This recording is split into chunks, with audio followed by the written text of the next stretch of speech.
സന്നിധിയിൽ നമ്മെ തന്നെ സമർപ്പിച്ച് പ്രാർത്ഥിച്ച് നമുക്ക് ഈ ശുശ്രൂഷയിലേക്ക് പ്രവേശിക്കാം.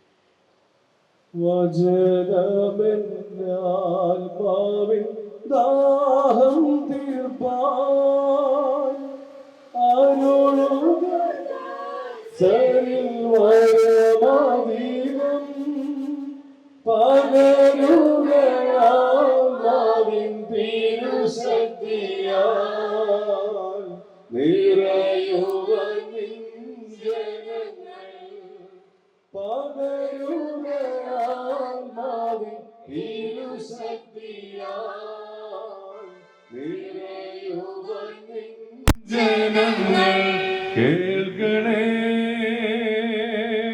പ്രാർത്ഥന നൽകണേ യാചന കേൾക്കണേ പ്രാർത്ഥന നൽകണേ യാചന. ബാർക്കുമോർ ഞങ്ങളെ അളവ് കൂടാതെ സ്നേഹിക്കുന്ന ഞങ്ങളുടെ സ്വർഗീയ പിതാവേ, ഈ അനുഗ്രഹീതമായ സന്ധ്യയ്ക്കായിട്ട് നന്ദിയോടെ മഹത്വം കരയറ്റുന്നു. ബലഹീനതയിൽ കൂടെയെങ്കിലും ദൈവമേ അവിടുത്തെ ബഹുലമായ കൃപയാൽ ഒരു ദിനം കൂടെ ഈ ഭൂമിയിലായിരുന്നു. അങ്ങേ നാമത്തെ മഹത്വപ്പെടുത്തുവാൻ നൽകിയ ഈ നല്ല അവസരത്തിനായിട്ട് നന്ദിയോടെ മഹത്വം കരയറ്റുന്നു. കർത്താവേ, അവിടുത്തേക്ക് പ്രീതികരമായി ജീവിച്ച് ഈ ലോക ജീവിതത്തിൽ അങ്ങേ സന്നിധിയിലേക്ക് കടന്നു വന്ന ഞങ്ങളുടെ പിതാവായ മോർ ഗ്രിഗോറിയോസ് തിരുമേനിയുടെ ദിവ്യമഹാമധ്യസ്ഥൽ അഭയപ്പെട്ടുകൊണ്ട് അടിയങ്ങൾ പ്രാർത്ഥിക്കുന്നതായ ഈ ദിവസങ്ങളിൽ കർത്താവേ, ആ പരിശുദ്ധനെ പോലെ ദൈവത്തിന് പ്രീതികരമായ ജീവിതം നയിക്കുവാൻ തക്കവണ്ണം ഞങ്ങളെ ഓരോരുത്തരെയും അവിടുന്ന് സഹായിക്കണമേ എന്ന് പ്രാർത്ഥിക്കുന്നു. കർത്താവേ, ഇന്ന് രാത്രികാലം ദൈവത്തിന്റെ വചനത്തിന്റെ മുമ്പിലായിരിക്കുന്ന പ്രിയപ്പെട്ട മക്കളെ എല്ലാം നിന്റെ സന്നിധിയിലേക്ക് സമർപ്പിച്ച് പ്രാർത്ഥിക്കുന്നു. കർത്താവേ, ഈ പ്രിയ മക്കളുടെ ആത്മീയ ജീവിതത്തിന്റെ പോഷണത്തിന് ആവശ്യമായിട്ടുള്ള ദൈവമേ ദൈവത്തിന്റെ വചനത്തിൽ നിന്നുള്ളതായ ഉൾക്കാഴ്ചകളെ ഇന്ന് രാത്രികാലം ഏറ്റവും ബലഹീനനായ എന്നിലൂടെ ദൈവമേ ദൈവത്തിന്റെ പരിശുദ്ധാത്മാവ് ഈ പ്രിയജനത്തിന് പകർന്നു കൊടുക്കണമേ എന്ന് പ്രാർത്ഥിക്കുന്നു. ഈ ശുശ്രൂഷയ്ക്ക് തീർത്തും അയോഗ്യനാണല്ലോ തമ്പുരാനെ ഞാൻ. തമ്പുരാനെ, എന്നെ അവിടുന്ന് ബലപ്പെടുത്തി ശക്തീകരിക്കണമേ. വിക്കനായ മോശയെ പോലെ ബാലനായ രമ്യാവിനെ പോലെ നിന്റെ സന്നിധിയിൽ എന്നെ പരിപൂർണമായി സമർപ്പിച്ച് പ്രാർത്ഥിക്കുന്നു. കർത്താവേ, ഈ വചനത്തെ പങ്കുവെക്കുവാൻ ആവശ്യമായ എല്ലാ കൃപാവരങ്ങളും നൽകി എന്നെ അവിടുന്ന് ശക്തീകരിക്കണമേ എന്ന് പ്രാർത്ഥിക്കുന്നു. പരിശുദ്ധിയായ അമ്മേ മാതാവേ, അമ്മയുടെ മഹാമധ്യസ്ഥയിൽ അഭയപ്പെട്ട് പ്രാർത്ഥിക്കുന്നു. വചനത്തിന്റെ രാജ്ഞിയായ അമ്മയെ ഞങ്ങൾക്ക് വേണ്ടി ദൈവദൃശ്യത്തിൽ മധ്യസ്ഥാനക്കണമേ. ഞങ്ങളുടെ കാവൽ പിതാവായ മോർ ഗ്രിഗോറിയോസ് തിരുമേനി, സകല പരിശുദ്ധന്മാരെ ശുദ്ധിമതികളെ നിങ്ങളുടെ മാധ്യസ്ഥയിൽ അഭയപ്പെട്ട് പ്രാർത്ഥിക്കുന്നു. ആയത് പിതാവിന്റെയും പുത്രന്റെയും പരിശുദ്ധാത്മാവിന്റെയും നാമത്തിൽ തന്നെ. ദൈവ തിരുനാമത്തിന് ഏറ്റവും മഹത്വം ഉണ്ടായിരിക്കട്ടെ. ഈ അനുഗ്രഹീത ദേവാലയത്തിന്റെ വികാരിയായിരിക്കുന്ന ഏറെ വന്യനായിരിക്കുന്ന ജയ്മോൻ പുത്തൂർക്കുടിൽ അച്ഛൻ, ഈ ഇടവകയുടെ ആദരണീയരായിരിക്കുന്ന ഭാരവാഹികൾ, ട്രസ്റ്റി സെക്രട്ടറി, ഈ ദേവാലയത്തിലെ ആരാധനകളെ ഏറ്റവും അനുഗ്രഹമാക്കി തീർക്കുന്ന പ്രിയപ്പെട്ട ദൈവജനം, പ്രിയപ്പെട്ട സിസ്റ്റർ, സ്നേഹം നിറഞ്ഞിരിക്കുന്ന എല്ലാവരും, മലങ്കരയുടെ മഹാപരിശുദ്ധനായ ചാതുര്യത്തിൽ മോർ ഗ്രിഗോറിയോസ് തിരുമേനിയുടെ 123ാമത് ദുഃഖറോന തിരുനാൾ പരിശുദ്ധ സഭയാകമാനം ഏറെ പ്രാർത്ഥനയോടുകൂടെ ഈ നാളുകളിൽ കൊണ്ടാടുകയാണ്. ആ പരിശുദ്ധന്റെ അനുഗ്രഹീതമായ നാമത്തിൽ സ്ഥാപിതമായിരിക്കുന്ന നമ്മുടെ കൊച്ചു ദേവാലയവും ഇന്നും നാളെയുമായി ആ പരിശുദ്ധന്റെ ധന്യമായ ജീവിതത്തെ അനുസ്മരിക്കുകയാണ്. മലയാളത്തിലെ അനുഗ്രഹീതനായ സാഹിത്യകാരനും സാഹിത്യ നിരൂപകനും അതുപോലെ തന്നെ പ്രഭാഷകനും ഒക്കെ ആയിരുന്ന സുകുമാർ അഴീക്കോട് സാറ് പരിശുദ്ധനായ പരിമല തിരുമേനിയെ കുറിച്ച് പറഞ്ഞ ഒരു വാക്ക് ഞാൻ ഈ സന്ദർഭത്തിൽ ഓർക്കുകയാണ്. അദ്ദേഹം പരിശുദ്ധനായ പരിമല തിരുമേനിയെ കുറിച്ച് ഇങ്ങനെ പറഞ്ഞു: അദ്ദേഹം പരിമല തിരുമേനി അല്ല, അദ്ദേഹം പരിമള തിരുമേനിയാണ്. പ്രിയപ്പെട്ടവരെ, അദ്ദേഹം പരിശുദ്ധനായ പരിമല തിരുമേനിയെ വിശേഷിപ്പിച്ചത് പരിമള തിരുമേനി എന്നാണ്. പരിശുദ്ധനായ പരിമല തിരുമേനിയെ പോലെ മലങ്കരയിൽ വിശുദ്ധിയുടെ നറുപരിമളം മലങ്കര സഭയാകെ പകർന്നു നൽകിയ ഇതുപോലൊരു പുണ്യവാൻ ഉണ്ടോ എന്നുള്ളത് സംശയമാണ്. അതുകൊണ്ട് തന്നെയാണ് സുകുമാർ അഴീക്കോട് സാറ് പരിശുദ്ധനായ പരിമള തിരുമേനി എന്ന് വിളിച്ചത്. കേസരിയ ഫിലിപ്പിയിൽ വെച്ച് നമ്മുടെ കർത്താവ് തന്റെ ശിഷ്യ സമൂഹത്തോട് ചോദിച്ച ഒരു ചോദ്യമുണ്ട്: ജനങ്ങൾ എന്നെ ആരെന്ന് പറയുന്നു? ആ സന്ദർഭത്തിൽ അവിടെ കർത്താവിന്റെ കൂടെ ഉണ്ടായിരുന്ന ശിഷ്യ സമൂഹത്തിൽ പെട്ടിരുന്ന ആളുകൾ ഓരോരുത്തരായിട്ട് ഇങ്ങനെ പറഞ്ഞു. ചിലർ പറഞ്ഞു യോഹന്നാൻ സ്നാപകനാണെന്ന്, ചിലർ പറഞ്ഞു ഏലിയാവാണെന്ന്, ചിലർ പറഞ്ഞു പ്രവാചകന്മാരിൽ ഒരുത്തനാണെന്ന്. കർത്താവ് വളരെ സ്പെസിഫിക് ആയിട്ട് ചോദിച്ചു, എന്നാൽ നിങ്ങൾ എന്നെ ആരെന്ന് പറയുന്നു? ആ സന്ദർഭത്തിൽ സ്ലീഹപ്രമുഖനായ പരിശുദ്ധനായ പത്രോസ് സുന്ദരമായ ഒരു ഡെഫിനിഷൻ ഇങ്ങനെ കർത്താവിനെ കുറിച്ച് പറഞ്ഞു: നീ ജീവനുള്ള ദൈവത്തിന്റെ പുത്രനായ ക്രിസ്തുവാണ്. ഈ വാക്ക് കേട്ടപ്പോൾ പ്രിയപ്പെട്ടവരെ, കർത്താവ് പത്രോസിനോട് പറഞ്ഞു, പത്രോസെ, ജഡരക്തങ്ങളല്ല സ്വർഗസ്ഥനായ നിന്റെ പിതാവാണ് നിനക്കിത് വെളിപ്പെടുത്തിയത്. പരിശുദ്ധനായ പത്രോസ് ലീഹ പ്രിയപ്പെട്ടവരെ ക്രിസ്തുവിനെ ഏറ്റവും ഭംഗിയായിട്ട് മനസ്സിലാക്കിയ ഒരു മനുഷ്യനായിരുന്നു. പരിശുദ്ധനായ പരിമല തിരുമേനിയെ കുറിച്ച് ഓർക്കുമ്പോൾ ഞാൻ പറയും, പരിശുദ്ധനായ പത്രോസ് ലീഹായെ പോലെ ക്രിസ്തുവിനെ ഏറ്റവും ഭംഗിയായിട്ട് തന്റെ ജീവിതം കൊണ്ട് അടയാളപ്പെടുത്തിയ ഒരു മനുഷ്യനാണ് പരിശുദ്ധനായ പരിമല തിരുമേനി. തന്റെ ജീവിതം കൊണ്ട് മനോഹരമായി അടയാളപ്പെടുത്തിയ ഒരു പരിശുദ്ധൻ. അതുകൊണ്ട് ഈ പെരുന്നാളിൽ പ്രിയപ്പെട്ടവരെ, ഞാനും നിങ്ങളും ഒക്കെ സംബന്ധിക്കുമ്പോൾ ഈ പരിശുദ്ധൻ നമ്മോട് ആവശ്യപ്പെടുന്നത്, ആ പരിശുദ്ധൻ തന്റെ ജീവിതത്തിലൂടെ മനോഹരമായി ക്രിസ്തുവിനെ അടയാളപ്പെടുത്തിയതുപോലെ നമുക്ക് ഓരോരുത്തർക്കും ക്രിസ്തുവിനെ നമ്മളുടെ ജീവിതങ്ങൾ കൊണ്ട് അടയാളപ്പെടുത്തുവാനായിട്ട് സാധിക്കണം. പ്രത്യേകിച്ച് നമുക്കറിയാം, ഇനി കഴിഞ്ഞ ആഴ്ച എന്ന് പറയുന്ന സഭയുടെ ക്രമീകരണം അനുസരിച്ച് ആരാധനാ വർഷത്തിന്റെ ആരംഭ ദിവസമായിരുന്നു. ആ ഞായറാഴ്ചക്ക് പ്രത്യേക ഒരു പേര് പറയുന്നത് കൂദോശി. പ്രത്യേകിച്ച് പിറവിയുടെ കാലത്തിലേക്ക് നമ്മൾ പ്രവേശിച്ചു. പിറവിയുടെ കാലം, ഈ പിറവിയുടെ കാലം എന്ന് പറയുമ്പോൾ നമുക്കറിയാം, കർത്താവിന്റെ പിറവി മനുഷ്യാവതാരത്തിന്റെ സ്മരണയിലേക്കുള്ളൊരു ഒരുക്കകാലം, തീർത്ഥാടന കാലമാണ്. ഈ തീർത്ഥാടന കാലഘട്ടത്തില് നമുക്കറിയാം, നമ്മുടെ എല്ലാം വീടുകളിൽ യേശുവിന്റെ ജനനത്തെ വിളിച്ചോതാൻ വേണ്ടിയിട്ട് നമ്മളൊരു സാധനം വീടിന്റെ മുമ്പിൽ ഇങ്ങനെ തൂക്കിയിടാറുണ്ട്. എന്താ? സ്റ്റാർ. ഒരു സ്റ്റാർ തൂക്കിയിടും. യഥാർത്ഥത്തില് എന്താണ് ഈ സ്റ്റാർ പറയുന്നത്? എന്താ ഈ സ്റ്റാർ അർത്ഥമാക്കുന്നത്? എന്താ ഈ സ്റ്റാർ സൂചിപ്പിക്കുന്നത്? നമ്മൾ എല്ലാ വർഷവും വീടിന്റെ മുമ്പിൽ പച്ചയും വെള്ളയും ചുമലയും അതുപോലെ പല നിറങ്ങളിലുള്ള സ്റ്റാർ ഒക്കെ തൂക്കാറുണ്ട്. എന്താ ഈ സ്റ്റാർ തൂക്കുന്നതിന്റെ അർത്ഥം? എന്താ? അതെന്തിന്റെ അടയാളമായിരുന്നു? യേശുവിനെ കാണുവാനായിട്ട് യാത്ര പുറപ്പെട്ട വിദ്വാൻമാർക്ക് വഴികാട്ടിയായി സഞ്ചരിച്ച ഒരു നക്ഷത്രം. ആ നക്ഷത്രം ക്രിസ്തു ജനിച്ച സ്ഥലത്തെത്തിയപ്പോൾ അതവിടെ നിന്നു. അപ്പൊ എന്റെ വീടിന്റെ മുമ്പിൽ ഞാനൊരു നക്ഷത്രം തൂക്കിയിടുമ്പോൾ അതിലൂടെ ലോകത്തോട് ഞാൻ പറയുന്നത് എന്താ പറയുന്നത്? ഇവിടെ ക്രിസ്തു ഉണ്ടെന്ന്, ഇവിടെ ക്രിസ്തു ഉണ്ടെന്ന്. പ്രിയപ്പെട്ടവരെ, ക്രിസ്തു ജനിച്ച വീടാണ് എന്റെ വീടെന്നാണ് ഞാനും നിങ്ങളും പ്രിയപ്പെട്ടവരെ ലോകത്തോട് വിളിച്ചു പറയുന്നത്. എന്നാൽ ഒരു ചോദ്യം, യഥാർത്ഥത്തിൽ ക്രിസ്തു പിറന്ന ഇടമാണോ എന്റെ വീട്? പ്രിയപ്പെട്ടവരെ, ക്രിസ്തുവിനെ ലോകത്തിന് കൊടുക്കുന്ന ഇടമാണോ എന്റെ വീട്?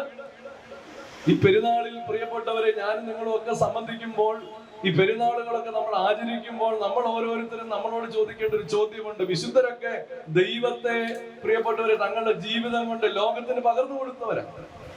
നമ്മൾ ഓരോരുത്തരും ആ നിയോഗം നിറവേറ്റുന്നുണ്ടോ എന്നുള്ളത് വളരെ ശ്രദ്ധേയമായ ഒരു കാര്യമാണ്. എനിക്ക് വളരെ ഇഷ്ടപ്പെട്ട ഒരു ഡെഫിനിഷൻ ഉണ്ട് വിശുദ്ധന്മാരെ കുറിച്ച്. വിശുദ്ധന്മാരെ കുറിച്ചുള്ള ഡെഫിനിഷൻ, അവരുടെ ജീവിതത്തിന്റെ ദൗത്യം എന്തായിരുന്നു എന്ന് മനോഹരമായിട്ട് ഒരു സെന്റൻസിൽ ഇങ്ങനെ കുറിക്കാം: We all are meant for mothers of Christ. We all are meant for mothers of Christ. നമ്മൾ എല്ലാവരും ക്രിസ്തുവിന്റെ അമ്മയായിട്ട് തീരേണ്ടവരാണ്. അതാണ് വിശുദ്ധന്മാർ നമ്മളോട് പറയുന്നത്. എന്താ പറഞ്ഞേ?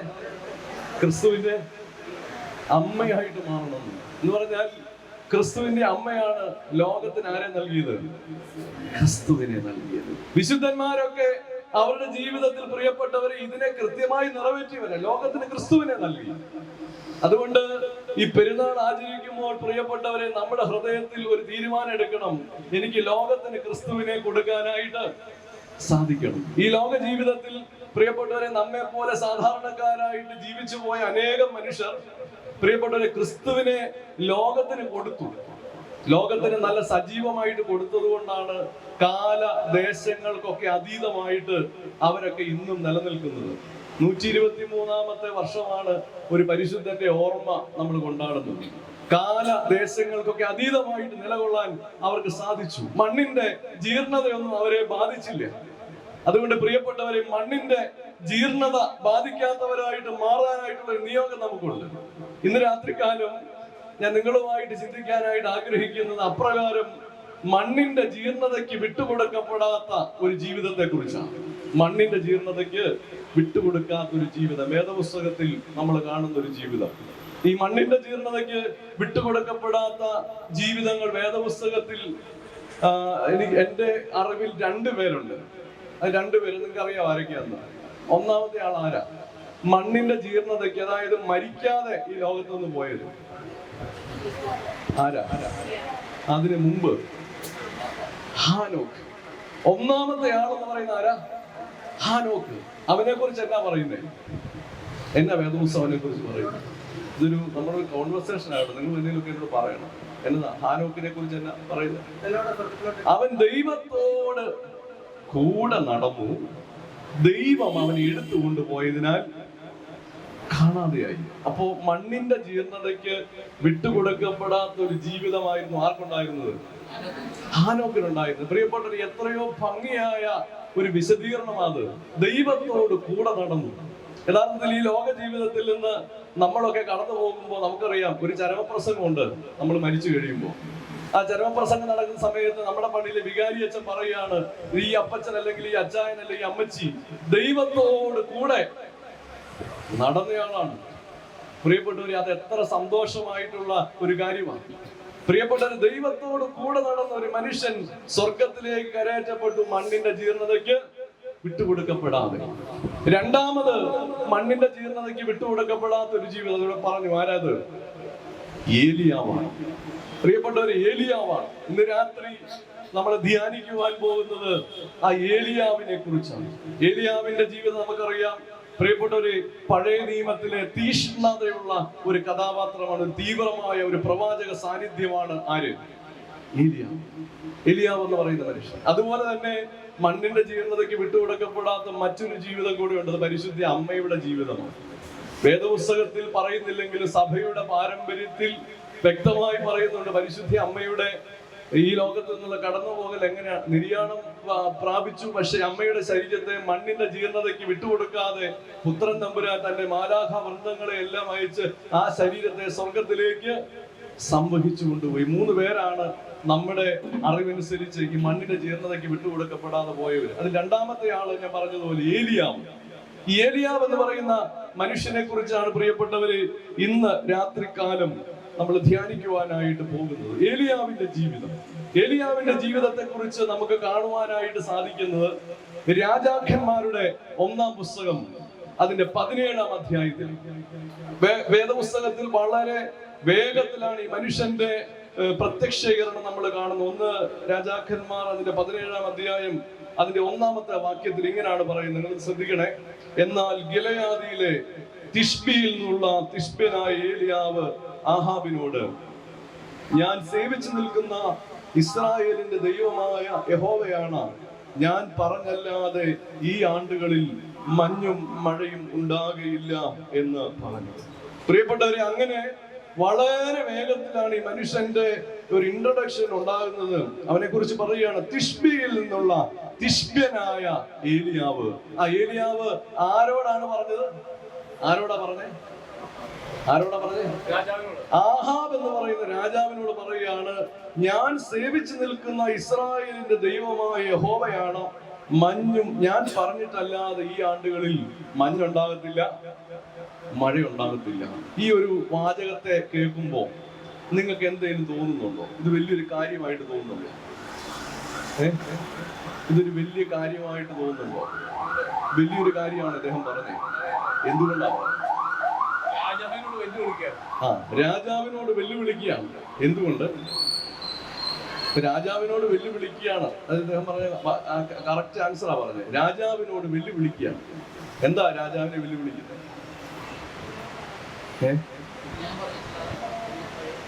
ഞാൻ പറഞ്ഞിട്ടല്ലാതെ മഴ പെയ്യത്തില്ല, മഞ്ഞുണ്ടാകത്തില്ല. പ്രിയപ്പെട്ടവരെ, ആ വെല്ലുവിളിയുടെ പിന്നിൽ ഒരു വെല്ലുവിളിയുണ്ട്. പക്ഷെ അതിന്റെ പിന്നിൽ രാജാവിന്റെ ദൈവത്തെയാ വെല്ലുവിളിക്കുന്നത്. രാജാവിനെ അല്ല വെല്ലുവിളിക്കുന്നത്, മറിച്ച് രാജാവിന്റെ ദൈവത്തെയാണ്. അതായത് ആ മനുഷ്യന്റെ വിശ്വാസം അനുസരിച്ച്, ഈ ആഹാബ് എന്ന് പറയുന്ന രാജാവിന്റെ വിശ്വാസം അനുസരിച്ച് അദ്ദേഹത്തിന്റെ ദൈവം ബാൽ എന്ന് പറയുന്ന ഒരു ദൈവമാണ്. ഈ ബാൽ ദൈവമാണ് മഴ നൽകുന്നത്, മഞ്ഞ് നൽകുന്നത്, ഫലഭൂയിഷ്ഠത നൽകുന്നത്. ഇതെല്ലാം നൽകുന്ന ഒരു ദൈവത്തിൽ വിശ്വസിക്കുന്ന രാജാവിനോട് പറയാണ്, ഞാൻ സേവിച്ചു നിൽക്കുന്ന യഹോവയാണ്, എന്നുണ്ടാകത്തില്ല, മഴയുണ്ടാവില്ല, മഞ്ഞുണ്ടാകത്തില്ല. അപ്പൊ ഇത് പറയുമ്പോ സ്വാഭാവികമായിട്ട് നിങ്ങളൊന്ന് ചിന്തിച്ചു നോക്കിക്കേ, എന്തായിരിക്കാം ഈ മനുഷ്യന് ഉണ്ടാകാൻ പോകുന്നത്? തിരുവായ്ക്ക് എതിർവായില്ലാത്ത കാലമാണ് എല്ലാ കാലത്തും, അല്ലേ? അപ്പൊ തിരുവായ്ക്ക് എതിർവായില്ലാത്തൊരു കാലത്ത് രാജാവിന്റെ ദൈവത്തിനെതിരായിട്ടൊരു വാക്ക് പറഞ്ഞാൽ എന്തായിരിക്കാം സംഭവിക്കാൻ പോകുന്നത്? എന്തായിരിക്കും സംഭവിക്കുന്നത്? ഈ മനുഷ്യൻ പ്രിയപ്പെട്ടവരെ കൊലപ്പെടാനുള്ള എല്ലാ സാധ്യതയുണ്ട്. 1 രാജാക്കന്മാർ 16-ാം അധ്യായത്തിന്റെ 30-ാം വാക്യത്തിൽ ഈ ആഹാബ് ആരായിരുന്നു എന്ന് വ്യക്തമായിട്ട് പറയുന്നുണ്ട്. അവിടെ പറയുകയാണ്, ഒമ്രിയുടെ മകനായ ആഹാബ് തനിക്ക് മുമ്പുണ്ടായിരുന്ന എല്ലാവരെക്കാളും അധികം യഹോവയ്ക്ക് അനിഷ്ടമായിട്ടുള്ളത് ചെയ്തു. അതായത് ദൈവത്തിന്റെ പ്രവാചകന്മാരെ, യഹോവയുടെ പ്രവാചകന്മാരെ കൊല്ലപ്പെടുത്താനായിട്ട് ഇറങ്ങി പുറപ്പെട്ട ഒരു മനുഷ്യനായിരുന്നു ആര്? ആഹാബ്. ആ ആഹാബിന്റെ അടുക്കൽ ചെന്നിട്ടാണ് ഇദ്ദേഹം എന്ത് പറയുന്നത്? എന്റെ ദൈവമാണെങ്കിൽ ഇനി ഈ ദേശത്ത് എന്തുണ്ടാകത്തില്ല? മഴയുണ്ടാകത്തില്ല, മഞ്ഞുണ്ടാകത്തില്ല. പ്രിയപ്പെട്ടവരെ, ഈ മനുഷ്യൻ ഈ വാക്ക് പറയുന്നു. ഇങ്ങനെ ഒരു വാക്ക് പറയുമ്പോൾ സ്വാഭാവികമായും നിങ്ങളൊന്ന് ചിന്തിച്ചു നോക്കുകയെ, ദൈവത്തിന് വേണ്ടി ഞാൻ ഇങ്ങനെ ഒരു കാര്യം ചെയ്തു. അപ്പൊ സ്വാഭാവികമായിട്ടും നമ്മൾ ആഗ്രഹിക്കുന്ന ഒരു കാര്യമുണ്ട്, ദൈവം എനിക്ക് എന്ത് തരണം? പ്രൊട്ടക്ഷൻ തരണം, അല്ലേ? ദൈവത്തിന് വേണ്ടി ഇത്രയും വലിയൊരു കാര്യം ഞാൻ ചെയ്തപ്പോൾ ദൈവം എനിക്ക് എന്ത് തരണം? സംരക്ഷണം. കാരണം രാജാവിനെതിരായിട്ട് ഒരു വാക്ക് പറയുമ്പോൾ സ്വാഭാവികമായിട്ടും ഈ രാജാവ് തനിക്ക് ഏറ്റവും സുരക്ഷിതമായിട്ടുള്ള ഒരു സംവിധാനം ഒരുക്കി, ഈ ദൈവം തനിക്കൊരു സുരക്ഷിതമായ ഒരു സംവിധാനം ഒരുക്കി കൊടുക്കേണ്ട. പക്ഷേ പ്രിയപ്പെട്ടവര്, ദൈവം ഈ മനുഷ്യനെ എങ്ങോട്ടാണ് അയക്കുന്നത് എന്നുള്ളത് നമ്മൾ വായിക്കണം. അവിടെ 2-ാമത്തെ വാക്യത്തിൽ പറയുന്നുണ്ട്, നീ ഇവിടെ നിന്ന് പുറപ്പെട്ട് കിഴക്കോട്ട് ചെന്ന് യോർദാന് കിഴക്കുള്ള കെരീത്ത് തോട്ടിനരികെ ഒളിച്ചിരിക്കുക. തോട്ടിൽ നിന്ന് നീ കുടിച്ചു കൊള്ളണം. അവിടെ നിനക്ക് ഭക്ഷണം തരേണ്ടതിന് ഞാൻ കാക്കയോട് കൽപ്പിച്ചിരിക്കുന്നു. പ്രിയപ്പെട്ടവരെ, നമ്മൾ ചിന്തിക്കാൻ പോകുന്നത്, ഏലിയ എന്ന് പറയുന്ന മനുഷ്യൻ മണ്ണിന്റെ ജീർണതയ്ക്ക് വിട്ടുകൊടുക്കപ്പെടാത്ത ഒരു ജീവിതമായിരുന്നു അവനുണ്ടായിരുന്നത്. ആ ജീവിതം രൂപപ്പെട്ട ചില ഇടങ്ങളെ കുറിച്ച്, ആ ജീവിതം രൂപപ്പെട്ട 1-ാമത്തെ ഇടം എന്ന് പറയുന്നത് നമ്മൾ ഇപ്പോൾ വായിച്ച ഇടമാണ്. അത് കെരീത്ത് തോടാണ്. എന്നതാ? കെരീത്ത് തോട്. ഈ മനുഷ്യനെ ദൈവം അയക്കുന്ന 1-ാമത്തെ സ്ഥലം എങ്ങോട്ടാ? കെരീത്ത് തോട്. എല്ലാരും ഒന്ന് പറഞ്ഞേ, കെരീത്ത് തോട്. ഈ കെരീത്ത് തോട്ടിലേക്ക് ആ ദൈവം ഇദ്ദേഹത്തെ അയക്കുന്നു. അപ്പൊ കെരീത്ത് തോട്ടിലേക്ക് ദൈവം ഇദ്ദേഹത്തെ അയച്ചിട്ട് ദൈവം ഇദ്ദേഹത്തോട് പറയുകയാണ്, ഇതാ നിനക്ക് കുടിക്കാനായിട്ട് തോട്ടിൽ എന്തുണ്ട്? വെള്ളമുണ്ട്. ഇതാ നിനക്ക് ഭക്ഷണം തരാനായിട്ട് ആരുണ്ട്? കാക്കയുണ്ട്. പ്രിയപ്പെട്ടവരെ, ഒന്ന് ചിന്തിച്ചു നോക്കിക്കേ, നമ്മളോടാണ് ഇത് പറയുന്നതെങ്കിൽ നമ്മൾ എന്നാ ചെയ്യും? ദൈവത്തിന് വേണ്ടി ഒരു വലിയ ഒരു റിസ്ക് ആയിട്ടുള്ള ഒരു ദൗത്യം നമ്മൾ ഏറ്റെടുത്തു, ഒരു ടാസ്ക് നമ്മൾ ഏറ്റെടുത്തു. അപ്പൊ ദൈവം നമ്മളോട് പറയാണ്, ഇതാ തോട്ടിൽ പോയി വെള്ളം കുടിച്ചു, നിനക്ക് ഭക്ഷണം തരാനായിട്ട് ഞാൻ ആരെ ആക്കി വെച്ചിരിക്കുന്നേ? ഒരു കാക്കയെ, ഒരു പക്ഷി നിനക്ക് ഭക്ഷണം തരും. നമ്മൾ പഠിച്ചിരിക്കുന്ന പാഠങ്ങളൊക്കെ പ്രിയപ്പെട്ടവരെ, കാക്കയ്ക്ക് അത്ര നല്ല സ്വഭാവമല്ല. കൊച്ചു കുഞ്ഞുങ്ങളെ ഏറ്റവും ആദ്യം നമ്മൾ പഠിപ്പിക്കുമ്പോ എന്താ പറയുന്നേ? കുഞ്ഞിന്റെ കയ്യിലിരിക്കുന്ന അപ്പം തട്ടിയെടുക്കുന്ന ജീവിയാണ് ഏത്? കാക്ക. അപ്പൊ കാക്ക വിശ്വസിക്കാൻ പറ്റുന്ന ഒരാളാണ്? അല്ല. പക്ഷേ ഇവിടെ നമ്മൾ കാണുന്നത്, ഏലിയാവിനോട് ദൈവം ഈ വാക്ക് പറയുമ്പോ ഏലിയാവ് എന്തെങ്കിലും പറയുന്നുണ്ടോ? മറുത്ത് ഇല്ല. അദ്ദേഹം, പ്രിയപ്പെട്ടവരെ, ദൈവത്തിന്റെ വാക്ക് കേട്ടുകൊണ്ട് ഈ കെരീത്ത് തോട്ടിലേക്ക് കടന്നു ചെല്ലുകയാണ്. അതായത് നമ്മുടെ വിശ്വാസ ജീവിതത്തിൽ പ്രിയപ്പെട്ടവരെ, നമ്മൾ കടക്കേണ്ട ഒരു ഇടമായത്. ദൈവ കൃപയുടെ കെരീത്ത് തോട്ടിലേക്ക് നമ്മൾ ചിലപ്പോൾ കടക്കേണ്ടതായിട്ട് വരും. ദൈവകൃപയുടെ കെരീത്ത് തോട്ടിലേക്ക് നമ്മൾ കടന്നു ചെല്ലണമെങ്കിൽ വിശ്വാസം നമുക്കുണ്ടാവണം. എന്നാ ഉണ്ടാവണം? വിശ്വാസം ഉണ്ടാവണം. വിശ്വാസം ഇല്ലാതെ കെരീത്ത് തോട്ടിലേക്ക് നമുക്ക് കാലെടുത്ത് വെക്കാനായിട്ട് പറ്റില്ല. ദൈവം പ്രിയപ്പെട്ട ഈ രാത്രി നമ്മൾ ഏലിയാവിനെ പോലെ ആയിത്തീരാനായിട്ട് ആഗ്രഹിക്കുന്നു, അല്ലെ? ആരെ പോലെ ആകാൻ? ഏലിയാവിനെ പോലെ. അവന്റെ ജീവിതത്തിന്റെ പ്രത്യേകത എന്തായിരുന്നു? മണ്ണിന്റെ ജീർണതയ്ക്ക് അവൻ വിട്ടുകൊടുക്കപ്പെട്ടില്ല. പരിശുദ്ധമായ പരിമലത്തിന് വേണ്ടി മണ്ണിന്റെ ജീർണതയ്ക്ക് വിട്ടുകൊടുക്കപ്പെട്ടു. പക്ഷേ ആ ജീവിതം ഇന്ന് സജീവതയോടുകൂടെ നിലനിൽക്കുകയാണ്. അപ്പൊ അതുകൊണ്ട് സജീവതയോടെ എന്റെ ജീവിതം നിലനിൽക്കാൻ വേണ്ടിയിട്ട് ഞാൻ എന്നാ ചെയ്യണം? ഈ മനുഷ്യരെ പോലെ പ്രിയപ്പെട്ടവരെ ദൈവകൃപയുടെ കെരീത്ത് തോട്ടിലേക്ക് കടക്കാനായിട്ട് നമുക്ക് സാധിക്കണം. നമ്മള് ഇപ്പൊ പറഞ്ഞു, കാക്ക അപ്പം തരുവോ? ഇല്ല. അതാണ് നമ്മുടെ ചിന്ത. കാക്ക അപ്പം തരിക എന്നുള്ള വിശ്വാസം നമുക്കുള്ളത് കൊണ്ടാണ് നമ്മൾ ഇവിടെ ഇരിക്കുന്നത്. പരിശുദ്ധനായ പരിമല തിരുമേനിയെ പോലുള്ള വിശുദ്ധന്മാരൊക്കെ പ്രിയപ്പെട്ടവർ അവരുടെ ജീവിതത്തിൽ അവർ കുറച്ച് ബോധ്യം ഉണ്ടായി. ദൈവം പറയുന്നത് കേട്ട് മുമ്പോട്ട് പോയാൽ ഒരു പ്രശ്നം ഉണ്ടാകത്തില്ല. നമ്മൾ വിശുദ്ധ വേദപുസ്തകത്തിൽ ഉൽപ്പത്തി പുസ്തകത്തിന്റെ 12-ാം അധ്യായത്തിൽ നമ്മൾ കാണുന്നുണ്ട് അബ്രഹാമിനെ കുറിച്ച്. അബ്രഹാം പ്രിയപ്പെട്ടവർ നമുക്കറിയാം വിശ്വാസികളുടെ പിതാവാണ്. ആ മനുഷ്യനോട് ദൈവം പറഞ്ഞു, എന്താ പറഞ്ഞേ? ഞാൻ നിന്നെ കാണിപ്പാനിരിക്കുന്ന ദേശത്തേക്ക് നീ പോണം. അവൻ തന്റെ പിതൃഭവനത്തെയും ചാർച്ചക്കാരെയും തനിക്കുള്ള സകലത്തിനെയും ഉപേക്ഷിച്ച് ഒരു യാത്രയ്ക്ക് തയ്യാറാവുകയാണ്. പ്രിയപ്പെട്ടവര്, അവൻ സംശയിച്ചില്ല എങ്ങോട്ടാ പോകണ്ടേ, അവിടെ ചെന്ന് കഴിഞ്ഞാൽ എന്തായിരിക്കും തനിക്ക് ഉണ്ടാകാൻ പോകുന്ന പ്രതിസന്ധി, ഇതിനെക്കുറിച്ച് ഒന്നും ചിന്തിച്ചില്ല. ധൈര്യത്തോടെ അവൻ ഇങ്ങോട്ട് പോയി. കനാൻ ദേശത്തേക്കുള്ള യാത്രയ്ക്ക് ഇറങ്ങി പുറപ്പെട്ടു. ഇതാണ് ദൈവകൃപയുള്ള വിശ്വാസ ജീവിതത്തിൽ നമ്മൾ എടുക്കേണ്ട ഒരു നിലപാട്. ഇതാണ് നമ്മൾ വിശ്വാസ ജീവിതത്തിൽ എടുക്കണം. മോശ നമുക്കറിയാം ചെങ്കടലിന്റെ മുമ്പിൽ നിൽക്കുക. ഈ ചെങ്കടലിനെ പകത്ത് എങ്ങനെ മുമ്പോട്ട് പോകുമെന്ന് അറിയാൻ മേലാതെ ഭയപ്പെട്ട് നിൽക്കുമ്പോ ദൈവം പറയുന്നു, നിന്റെ കാലെടുത്ത് ചെങ്കടലിലേക്ക് എടുത്തു വെക്കുക. അപ്പൊ ആ കാലെടുത്ത് വെച്ചപ്പോഴാണ് പ്രിയപ്പെട്ടവർ എന്താ സംഭവിച്ചത്? എന്താ സംഭവിച്ചേ? ചെങ്കടൽ രണ്ടായിട്ട് മാറി. അപ്പൊ ചെങ്കടൽ രണ്ടായിട്ട് മാറണമെങ്കിൽ പ്രിയപ്പെട്ടവരെ എന്ത് ചെയ്യണം? ഞാൻ ആദ്യത്തെ ഒരു കാൽച്ചുവട് വെക്കേണ്ടതായിട്ടുണ്ട്. വിശ്വാസ ജീവിതത്തിൽ പ്രിയപ്പെട്ടവരെ നമ്മൾ ഇതുപോലെ ഒരു കാൽച്ചുവട് എടുത്തു വെക്കേണ്ടതായിട്ടുണ്ട്. ഇവിടെ ഏലിയാവ് തന്റെ ജീവിതത്തിൽ ആ ജീവിതം ശ്രേഷ്ഠമായി മാറിയതിന്റെ കാരണം വിശ്വാസ ജീവിതത്തിൽ അദ്ദേഹം ഇതുപോലൊരു കാൽച്ചുവട് എടുത്തു വെക്കാനായിട്ട് തയ്യാറായി. ദൈവം തമ്പുരാൻ പ്രിയപ്പെട്ടവരെ എന്നെയും നിങ്ങളെ ഒക്കെ ഈ ലോകത്തിലേക്ക് അയച്ചിരിക്കുന്നത് ഒരു നിയോഗവുമായിട്ടാണ്.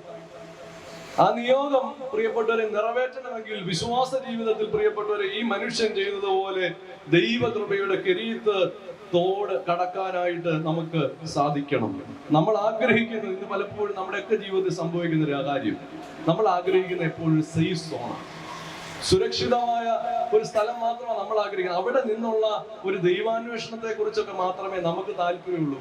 ക്രിസ്തുവിന് വേണ്ടി അല്പം റിസ്ക് എടുക്കാനായിട്ടുള്ള ഒരു നിലപാടൊന്നും പലപ്പോഴും നമുക്ക് സാധിക്കുന്നില്ല. ഇവിടെ നമ്മൾ കാണുകയാണ്, ഈ മനുഷ്യൻ കെരീത്ത് തോട്ടിൽ ജീവിക്കുന്നു. അവിടെ നമ്മൾ കാണുകയാണ്, കാക്ക രാവിലെയും വൈകുന്നേരവും മനുഷ്യന് അപ്പം കൊണ്ടുപോയി കൊടുക്കുന്നു. എത്ര നല്ല സന്തോഷകരമായ ഒരു അവസ്ഥയാണ്. കാരണം എന്നും രാവിലെയും വൈകുന്നേരവും ആരും കൊണ്ട് അപ്പം കൊടുക്കുക? അത് ശരിയായിക്കോളും, നിങ്ങൾ ഇവിടെ ശ്രദ്ധിച്ച്. ആരും കൊണ്ട് കൊടുക്കുക? കാക്ക എന്നും രാവിലെയും വൈകുന്നേരവും ഭക്ഷണം കൊണ്ടുപോയി കൊടുക്കുക. ഒരു കുഴപ്പമില്ല, വളരെ സന്തോഷം. യഥാർത്ഥത്തില് ഞാൻ ഈ മനസ്സിലാക്കുന്നത്, ഈ കാക്കയെ പോലെ ചില മനുഷ്യർ നമ്മുടെ ജീവിതത്തിലും ഉണ്ട്. കാക്കയെ പോലെ ചില മനുഷ്യര് എന്താണെന്നറിയാവോ? ദൈവകൃപയുടെ തണല് നമ്മളെ പഠിപ്പിക്കുന്ന ചില ആളുകൾ ഇതുപോലെ ഈ കാക്കയെ പോലെ നമ്മുടെ ജീവിതത്തിലുണ്ട്. കാക്ക എന്നവരെ വിളിക്കണം എന്നല്ല ഞാൻ പറഞ്ഞത്. ഈ കാക്ക ചെയ്യുന്നത് പോലെ പ്രിയപ്പെട്ടവര് ഒരു അല്ലലും ഇല്ലാതെ അലച്ചിലും ഇല്ലാതെ നമുക്ക് വേണ്ടതെല്ലാം കൊണ്ടുപോയി തരുന്ന ചില ആളുകൾ. ഈ ഗുരു നിത്യചൈതന്യയതി എന്ന് പറയുന്ന ഒരു മനുഷ്യനെ കുറിച്ച് കേട്ടിട്ടുണ്ടോ? ഗുരു നിത്യചൈതന്യയതി. അദ്ദേഹം ഒരു സന്യാസിയാണ്. ഈ സന്യാസി ഒരിക്കല് ഒരു വിദേശ രാജ്യത്ത് പോയി. വിദേശ രാജ്യത്ത് വലിയ തണുപ്പാണ്, -14 ഡിഗ്രി തണുപ്പുള്ള ഒരു സ്ഥലത്താണ് അദ്ദേഹം ചെന്നത്.